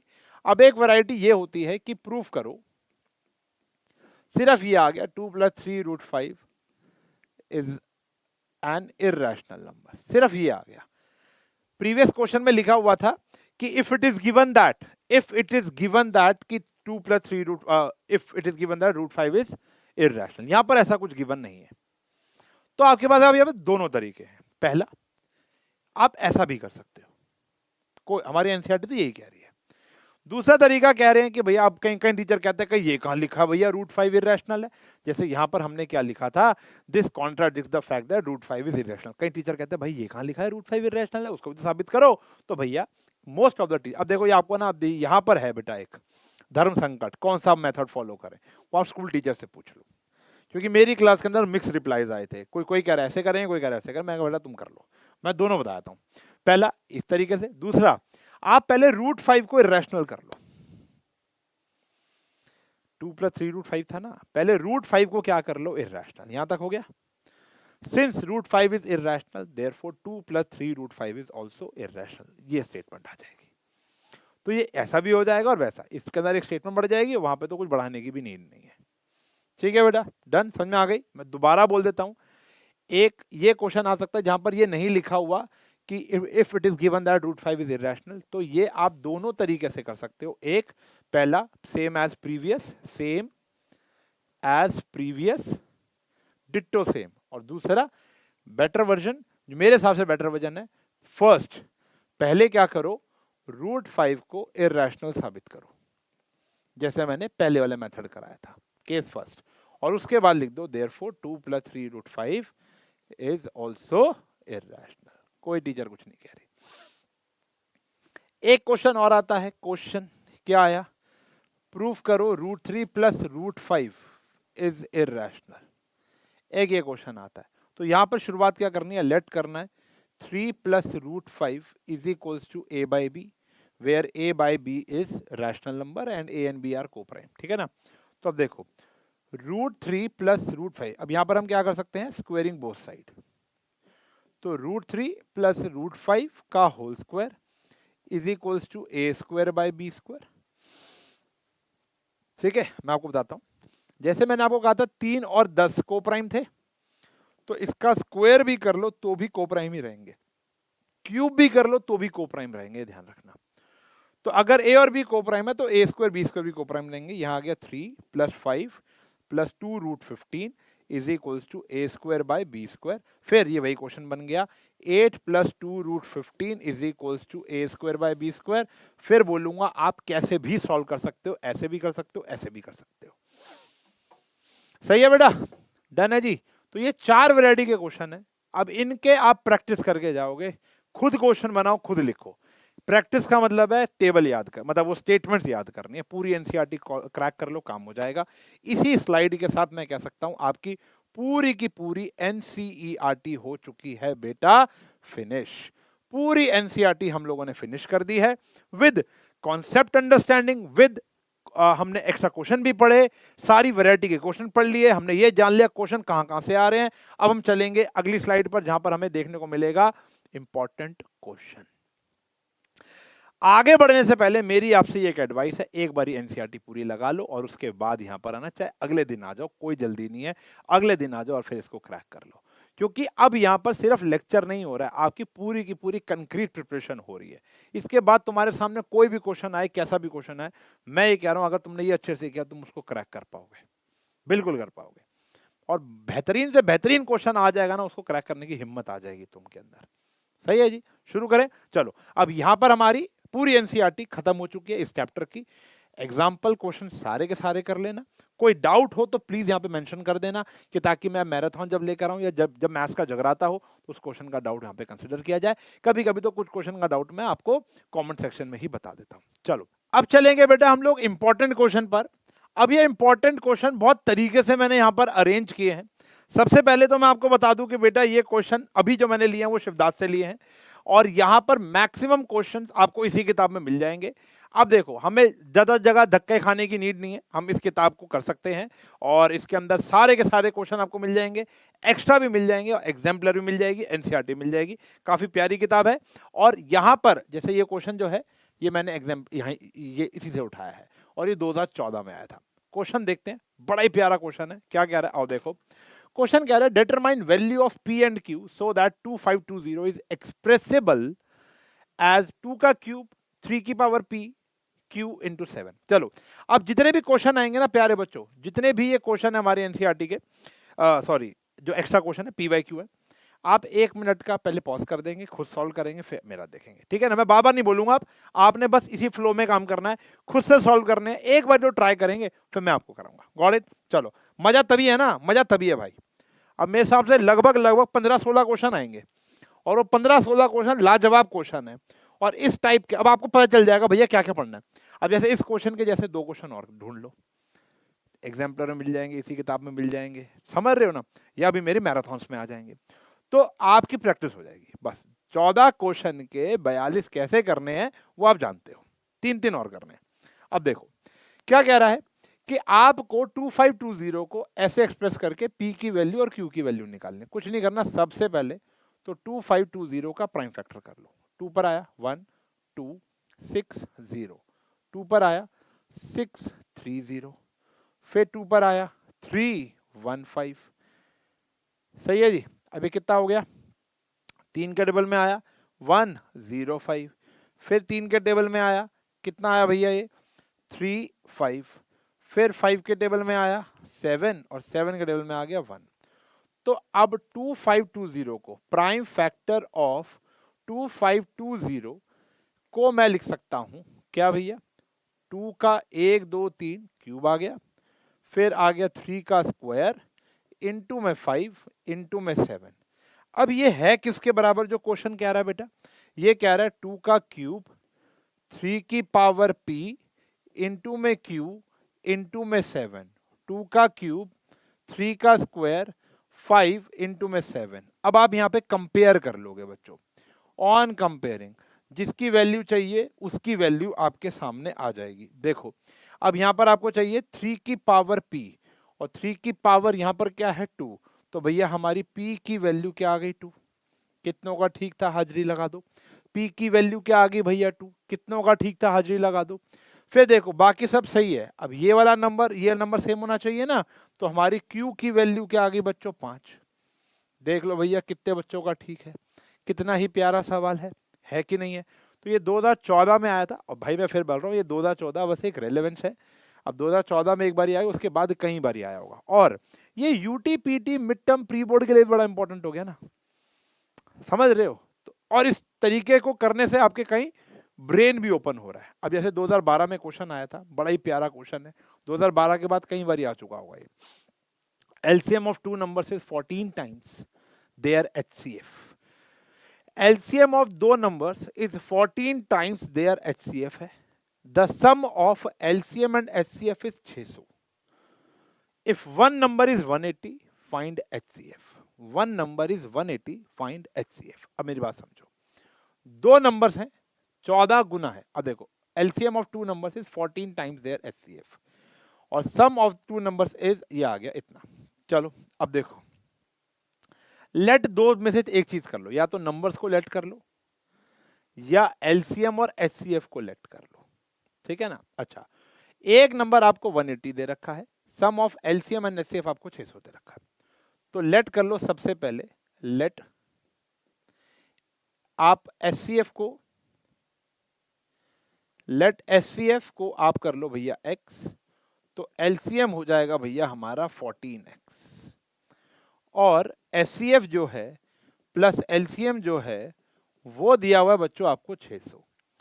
एचसीएफ हो गया x, एलसीएम हो गया 14x, ये आ गया 600, 15x आ गया हमारा 600, x की वैल्यू आ गई 600 डिवाइड बाय 15, x आ गया बच्चों हमारा 40।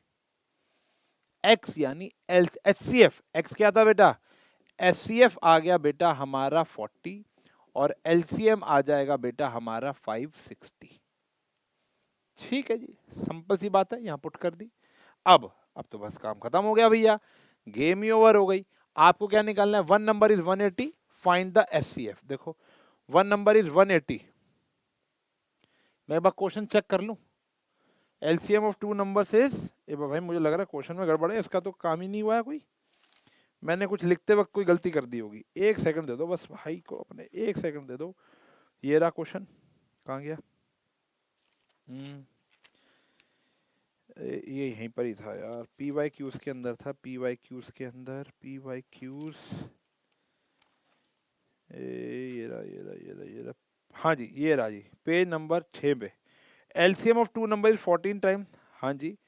If one number is 280, find the other number. ये मैंने क्वेश्चन ही रॉन्ग लिख दिया बेटा। वन नंबर इज 280 था, ये 280 है, बाकी सब सेम है। एक सेकेंड, बाकी सब सेम है। और फाइंड द अदर नंबर, क्योंकि एचसीएफ तो हमने निकाल लिया ना, एचसीएफ तो पहले ही आ जाएगा, उसकी जरूरत ही नहीं है। तो यहाँ पर आ गया find other number, find other number, इसको ठीक कर लेंगे जी।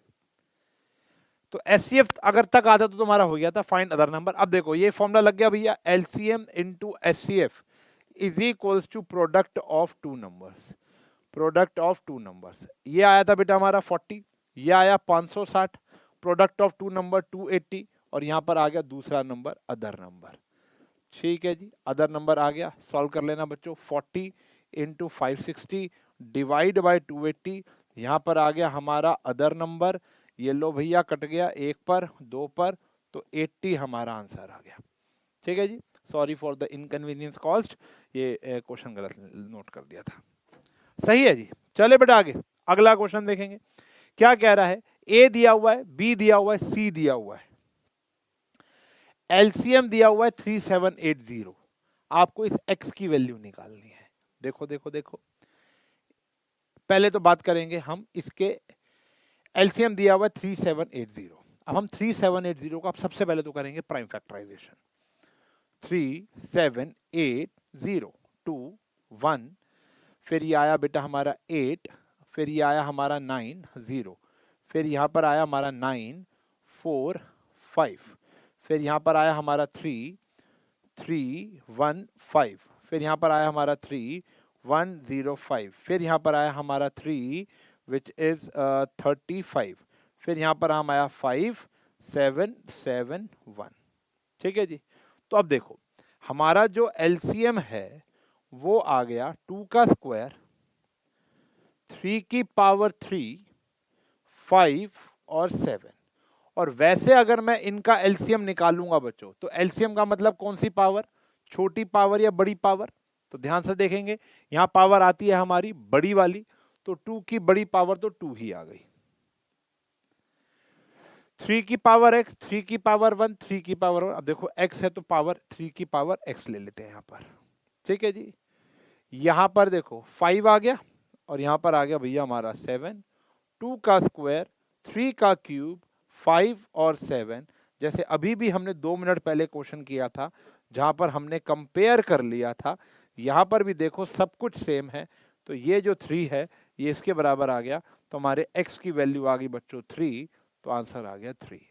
कितनों का ठीक था बेटा, हाजिरी लगा दो फटाफट से, कितने बच्चों का ठीक है ये क्वेश्चन। चलो जी, इसके बाद जो एक क्वेश्चन है, ये देखो ये 2024 में आया, और अभी हम लोगों ने वो स्टैक वाला क्वेश्चन किया था, लगभग वही है, 2024 का ही क्वेश्चन आया हुआ बेटा। देखो, in a teachers workshop the number of teachers teaching French, Hindi and English are 48, 80 and 144 respectively. तो हिंदी के टीचर, सॉरी फ्रेंच के टीचर्स हैं 48, हिंदी के हैं 80 और इंग्लिश के 144। Find the minimum number of rooms required if in each room the same number of teachers are seated and all of them are of same subject। एक कमरे में आपको ऐसे कितने रूम चाहिए होंगे, पहले तो यानी मिनिमम नंबर ऑफ रूम्स। जैसे वहां पर कह रहे थे ना, मिनिमम आपको बताने थे ईच स्टैक, मैंने कहा था ना क्वेश्चन क्या पूछ सकता है, टोटल स्टैक कितने थे। यहां पर आपसे टोटल रूम कितने पूछे, ये पूछा है। जैसे वहां पर आपने किताबें स्टैक की थी, यहां पर आपको अब लोगों को यानी टीचर्स को रूम में भेजना है। एक रूम में, हर रूम में सेम नंबर ऑफ टीचर होने चाहिए और सेम सब्जेक्ट के होने चाहिए। जैसे हर एक रो के अंदर वहां सेम सब्जेक्ट की किताबें होनी चाहिए और सेम नंबर की किताबें होनी चाहिए। सही है ना, तो सेम क्वेश्चन आ गया। वहां पर किताबों को स्टैक कर रहे थे, यहाँ पे लोगों को रूम में भेज रहे हो, काम वही है। अब देखो टीचर तो नहीं बढ़ जाएंगे ना, क्या होगा मामला, डिवाइड होगा। हिंदी के टीचर्स को अलग अलग रूम्स में डिवाइड करना है, फ्रेंच के टीचर्स को अलग अलग रूम में डिवाइड करना है, ऐसे ही इंग्लिश के। ठीक है ना, तो अब यहां पर हमें क्या निकालना पड़ेगा, HCF। तो सबसे पहले निकालो number of teachers in each room, एक रूम में कितने टीचर आ सकते हैं कि ताकि सेम डिवाइड हो जाए। तो यहां पर आ गया, ये रूम बहुत बड़ा रूम हो गया है ना। तो यहां पर निकालेंगे भैया HCF 48, 80 और 144 का। सही है जी। तो यहां पर हम निकालेंगे HCF, आ जाओ निकालो। HCF ऑफ 48, 80 और 144। भैया पहले मैं ये भी चेक कर लूं, क्योंकि मुझे लग रहा है 80 ही है या 84 है, ये भी मैं देख लूं। नहीं 80 ही है, चलो। हाँ जी, तो इसका HCF निकालेंगे तो ऐसे तो नहीं निकालेंगे, अलग अलग करके निकाल लेंगे। 48 ये आया 80 और ये आया 144। पेन का कलर चेंज कर लो। ये आया बेटा 2, 24, 2, 12, 2, 6, 2, 3, 3, 1।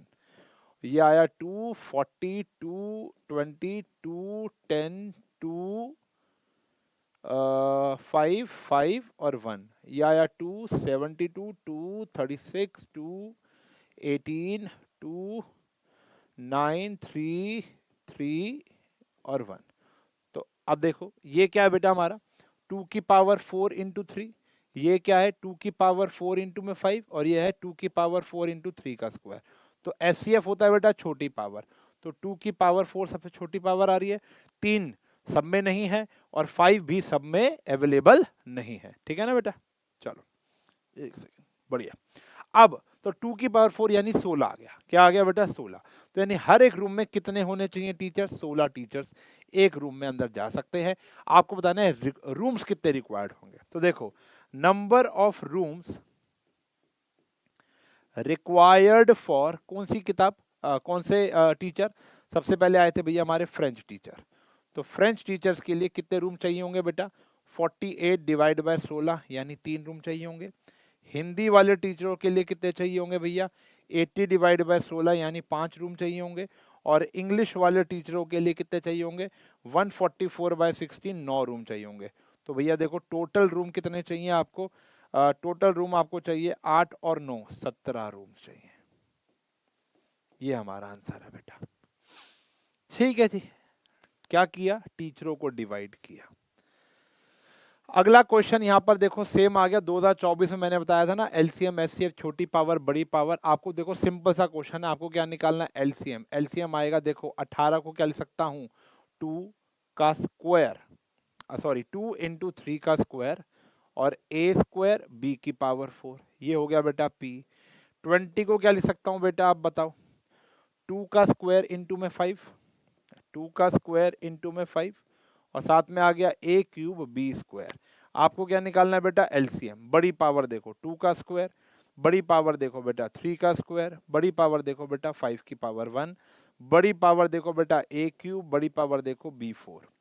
तो यहाँ पर आ गया बेटा देखो 4 5 जा 20, 29 जा 180, A क्यूब B की पावर 4, 180 A क्यूब B की पावर 4। आंसर आ गया बच्चों मेरा डी ऑप्शन, बड़ी पावर। HCF बोलते, चलो कॉमन टी और आंसर। HCF बताओ, अगर HCF पूछा जाता तो क्या होता बेटा, जल्दी से इसका HCF बता दो।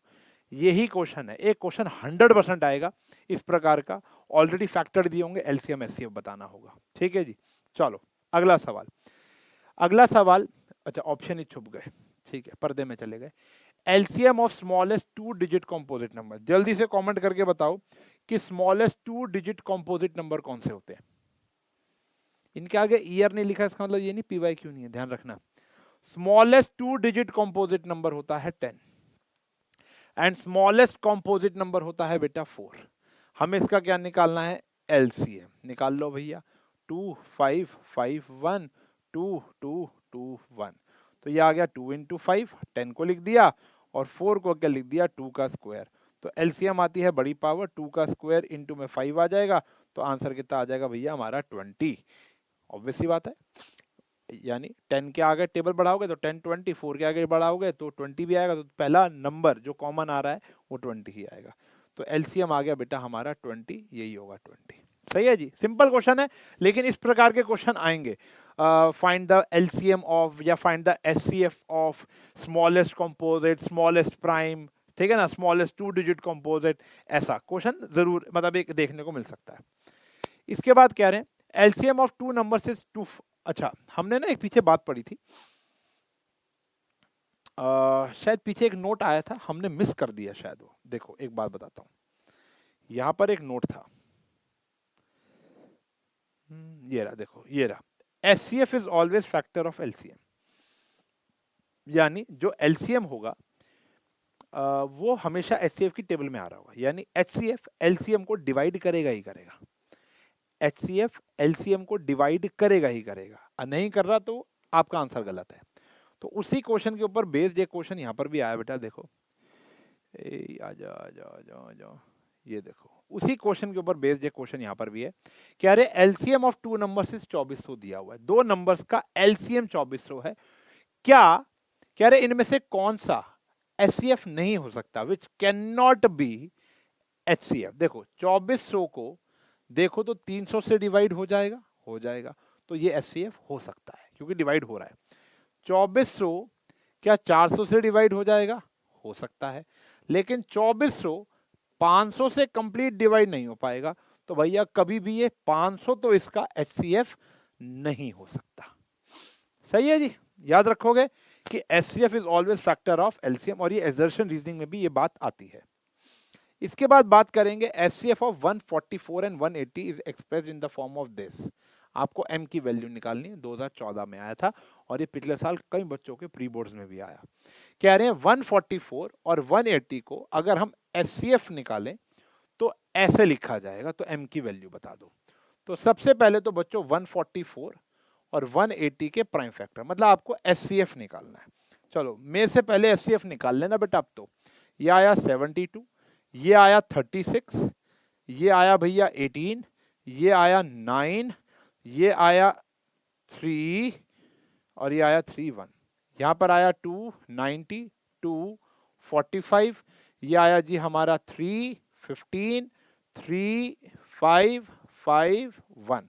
तो देखो 2 का पावर 4, 3 का स्क्वायर, ये आया 2 का स्क्वायर, 3 का स्क्वायर इंटू में 5। तो कॉमन क्या आया बेटा, कॉमन मतलब छोटी पावर, 2 का स्क्वायर और 3 का स्क्वायर, तो यानी 4 इंटू में 9, दैट इज 36।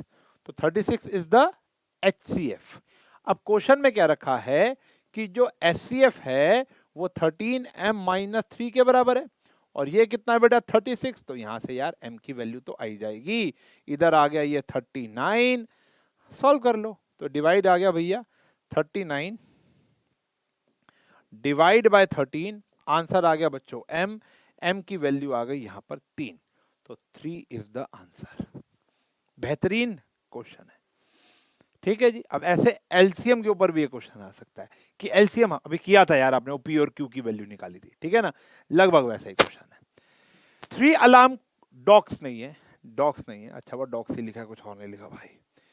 हाँ जी, clocks, clocks, 3 alarm clock ring there alarm at regular interval of time. पहला अलार्म हर 20 मिनट बाद बजेगा, दूसरा अलार्म हर 25 मिनट बाद, तीसरा हर 30 मिनट बाद। If they first start together at 12 बजे, at what time will they beep again first time. Ravi Sonia की याद आई तुमको, मुझे तो आ गई। देखो रवि 18 मिनट 12 मिनट, दोबारा से वो उसी जगह पर कब मिलेंगे। यहां पर भी पहला अलार्म क्लॉक 20 मिनट, सारे तीनों के तीनों 12 बजे बजे, फिर ये हर 20 मिनट बाद बज रहा है, ये 25 मिनट बाद और ये 30 मिनट बाद, फिर ये 40 मिनट बाद बजेगा, ये 50 मिनट बाद बजेगा, ये 60 मिनट बाद। अब ऐसे कितने बजे, कितने घंटे बाद या कितने बजे ये दोबारा साथ में इकट्ठे बजेंगे।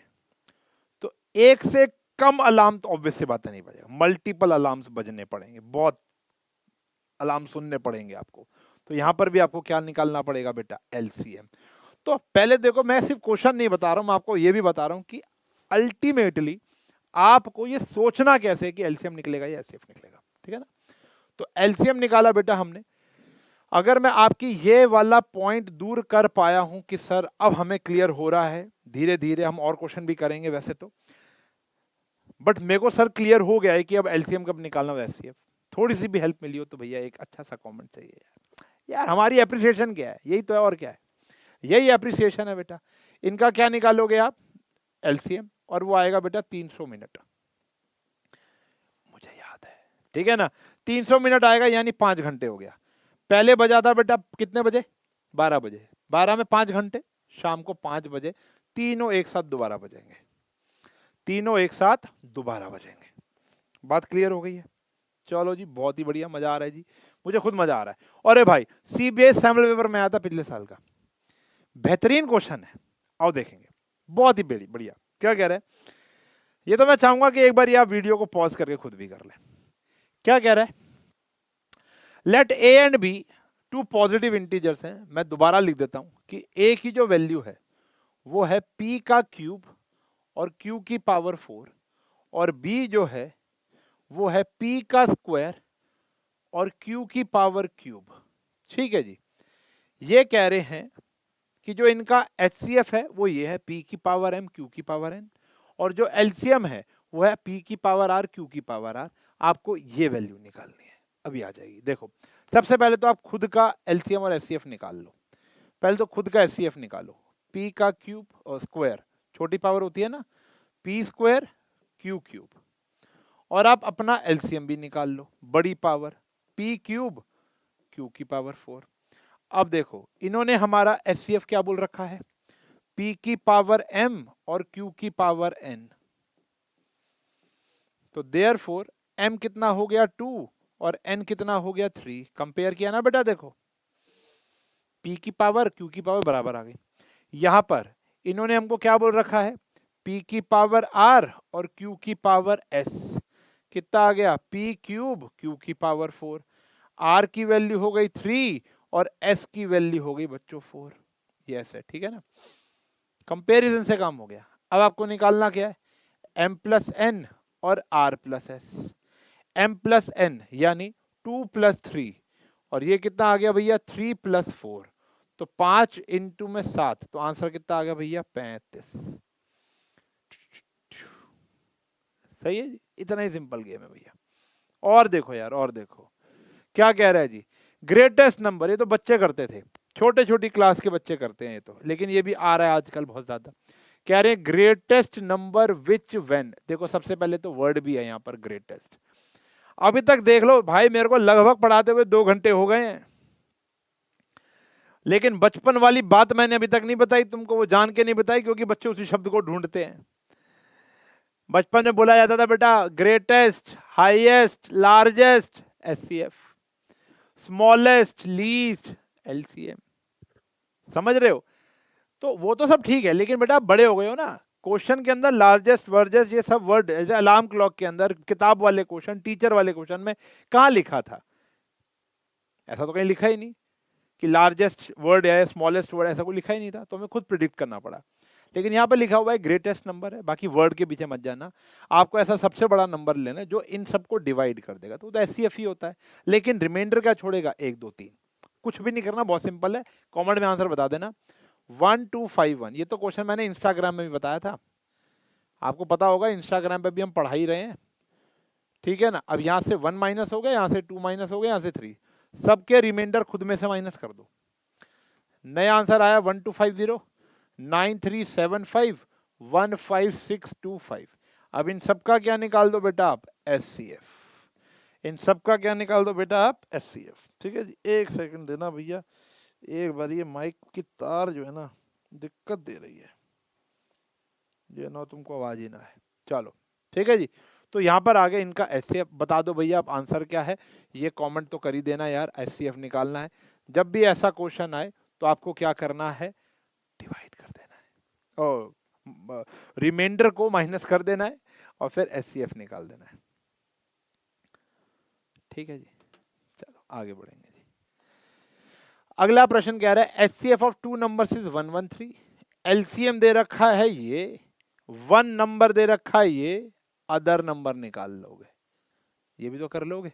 फॉर्मूला क्या है, HCF into LCM is equals to product of 2 numbers, product of 2 numbers. अब देखो हमारा HCF कितना था 113, LCM कितना था 56952, एक नंबर था 904, अदर नंबर निकल जाएगा बेटा डिवाइड करके इसका भी आंसर बच्चों कमेंट करेंगे। प्यारे प्यारे बच्चे, देखो भाई कैलकुलेशन का काम तो तुम ही करोगे, ये मैं थोड़ा ना करूँगा।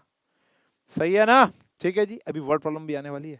देखो क्या कह रहा है, two numbers are in the ratio 2:3। बेहतरीन क्वेश्चन है, 2023 में आया था। उनका एलसीएम 180 है, आपको एचसीएफ बताना है। तो देखो लेट करो, लेट रेशियो बी एक्स। तो पहला नंबर हो गया 2x, दूसरा नंबर हो गया भैया 3x। एलसीएम दे रखा है 180। ध्यान से देखना, अगर मैं बात करूं इन दोनों नंबर के एलसीएम की, तो 2 की बड़ी पावर आ गई, 3 की बड़ी पावर आ गई, और x की भी बड़ी पावर आ गई। 2 into x, 3 into x, x की बड़ी पावर 1 है, 2 की बड़ी पावर 1 है, 3 की बड़ी पावर 1 है, तो ये आ गया भैया हमारा 6x। और अगर मैं इसका एचसीएफ भी निकालूं तो छोटी पावर 2 की छोटी पावर 0 है, 3 की छोटी पावर 0 है, और x की छोटी पावर क्या है वो, तो यानी एचसीएफ आ गया बेटा मेरा x और एलसीएम आ गया 6x। अब जो मेरा एलसीएम है वो 6x है और वो बराबर दे रखा है बेटा 180 के, तो x की वैल्यू कितनी आ गई बेटा मेरी 30 आ गई, और x क्या है बेटा मेरा एचसीएफ, तो मेरा आंसर क्या आ गया 30। एमसीक्यू क्वेश्चन आएगा 1 मार्कर में, एजर्शन रीजन भी आता है ये क्वेश्चन। ठीक है जी, फीलिंग बेटर नाउ, इंप्रूवमेंट हो रही है। आ जाओ जी, Atul, Ravi, Tarun, go for a morning walk. मेरे क्वेश्चन पढ़ने से पहले चैलेंज है भैया, एलसीएम निकालना है, एचसीएफ ये बता देना। They step off together and their step measure 40 centimetre. जो पहला बंदा कदम रख रहा है वो 40 सेंटीमीटर का रख रहा है, दूसरा कह रहा है मैं थोड़ा और बढ़ाऊं तो 42, तीसरा कह रहा है 45। ठीक है ना? तो जब हम चलते हैं तो कदमों का सेंटीमीटर होता है ना, तो एक 40, एक 42 और एक 45 सेंटीमीटर की कदम रख रहा है। What is the minimum distance each should walk so that, देखो पहली बात तो भैया क्वेश्चन नहीं चिल्ला दिया, ठीक है जी, so that each can cover the same distance in complete step। Same distance करना है इन कंप्लीट स्टेप या स्टेप्स। स्टेप्स एक से ज्यादा स्टेप चलने पड़ेंगे, मल्टीपल स्टेप चलने पड़ेंगे, तो मेरे हिसाब से तुम लोग ठीक हो गए। तो यहाँ पर क्या निकालना है बेटा एलसीएम, और आपको करना है कमेंट। ठीक है जी, ऐसा नहीं है मुझे आंसर सबके याद है, मैं कमेंट में आपके आंसर को लाइक कर दूंगा अगर आपका आंसर ठीक होगा। आपका आंसर लाइक्ड नहीं होगा तो दूसरे का देख लेना, कभी कभी मैं मिस भी तो कर सकता हूँ ना, ठीक है ना? तो आपको पता चल जाएगा आंसर क्या है। सही है बेटा? तो यहाँ पर आपको क्या निकालना है, आपका एलसीएम। ठीक है जी, 40, 42 और 45 का एलसीएम निकल जाएगा। अब देखो ये कह रहे आर्मी कंटिजेंट है, ये तुम्हारी एनसीईआरटी का सवाल है। अब मेरे क्वेश्चन पढ़ने से पहले ही बता देना कि भैया एलसीएम लगेगा या एचसीएफ। अब देखो इससे ज्यादा प्रैक्टिस नहीं हो सकती। एक आर्मी कंटिजेंट है यानी कैंट एरिया है, जहाँ पे 616 मेंबर हैं, वो मार्चिंग करना चाहते हैं बिहाइंड एक आर्मी बैंड है 32 लोगों का। लेकिन टू ग्रुप्स, दोनों के दोनों group same number of column में, सेम नंबर ऑफ कॉलम में क्या करना चाहते हैं, मार्चिंग करना चाहते हैं। तो मैक्सिमम नंबर ऑफ कॉलम कितने होंगे, सेम बात हो गई ना, 616 लोगों को स्टैक करना है, 32 लोगों को भी क्या करना है स्टैक, हिंदी इंग्लिश। यहाँ पर आ गया आर्मी बैंड, और मतलब एक तो बैंड हो गया और एक कैंट हो गया, यानी जो कंटिजेंट हो गया। अब क्या है कि कंटेनमेंट जो भी लोग हैं वो मार्चिंग करेंगे, और पीछे किसके पीछे मार्च करेंगे, 32 लोगों के पीछे। तो कॉलम सेम होने चाहिए, तो हमें लोगों को क्या करना है बेटा, डिवाइड करना है। तो लेट्स टेक एचसीएफ, ऑब्वियस सी बात है, और वर्ड भी दिया हुआ है यहाँ पर आपको मैक्सिमम। ठीक है ना? तो 616, लेकिन मैं वर्ड के पीछे नहीं भाग रहा हूँ, ध्यान रखना। 616 और 32 का क्या निकाल लेना बेटा, एचसीएफ। एचसीएफ निकालोगे तो उस ग्रुप में बाइट करने, तो जैसे 616 का प्राइम फैक्टर किया, ये तो मैं कर ही देता हूँ, बोलोगे सर सारे ही होमवर्क में दिए जा रहे हैं।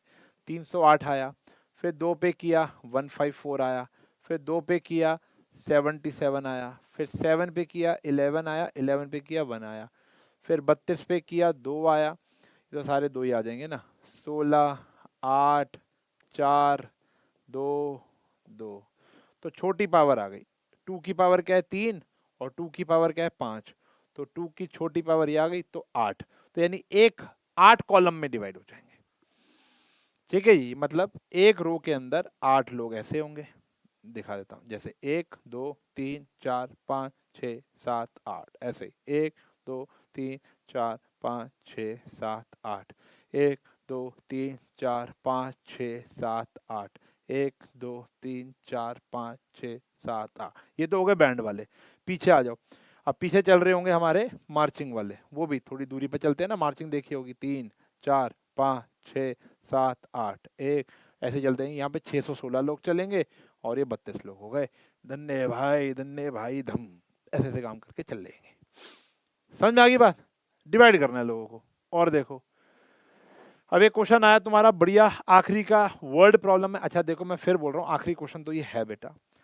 आज के माध्यम से सारे कॉन्सेप्ट पीवाईक्यू बुलाना तो था ही था, लेकिन अब यहाँ पर आपको हर एक क्वेश्चन के कम से कम 3 क्वेश्चन प्रैक्टिस करने हैं मेरी अगली मैराथन से पहले। बहुत जल्द मैथ्स का जगराता शुरू हो जाएगा, आप ये बात ऐलान कर दो, ऐलान कर दो, मैथ्स का जगराता शुरू होने वाला है बहुत जल्द। ठीक है बेटा?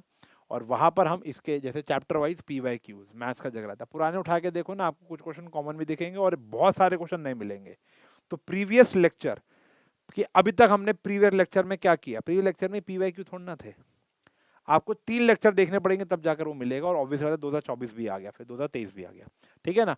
तो ये क्वेश्चन में कुछ तो मजा है, इस वन शॉट में पूरा डिटेल्ड वन शॉट है। अब जैसे ये क्वेश्चन है, ये क्वेश्चन भी आप खुद कर सकते हो। Vedika want to organise her birthday party, she was happy on her birthday, she is very health conscious just like me, ठीक है ना? Only eating chole bhature, health conscious. So decided to serve fruits only to the guest, सिर्फ fruit देगी। She has 36 apples, 60 bananas at home and decide to serve them. She want to distribute the fruit among the guests. She doesn't want to discriminate among the guests. So she decided to distribute the fruits equally among them. तो भैया दीदी कह रही है कि वो कोई junk food ना खाए, बर्गर पैटी बर्गर ना आए, बर्गर पैटी पिज्ज़ा वगैरह ना आए, तो उन्होंने कहा कि हम बच्चों को फ्रूट बांट देंगे अपने दोस्तों को और बर्थडे सेलिब्रेट कर लेंगे। उनके पास 36 एप्पल थे, 60 बनानास थे और वो चाहती हैं कि भैया हर एक बच्चे के पास सब कुछ सेम सामान जाए। पहला सवाल इसमें देखो, एक केस स्टडीज है। पहला सवाल पूछा जाता है, how many maximum guest Vedika can invite. तो सबसे पहला जवाब, अब देखो उसको क्या करना है, कितने गेस्ट, तो यहाँ पे उसने फ्रूट्स को क्या करना है, डिवाइड करना है, तो एचसीएफ लगेगा। तो सबसे पहले number of guest she can invite, she can invite is equals to क्या है बेटा, 36 और 60 का एचसीएफ। तो ये दोनों सबसे बड़ा नंबर है 12, तो ये 12 की टेबल में आ रहे हैं।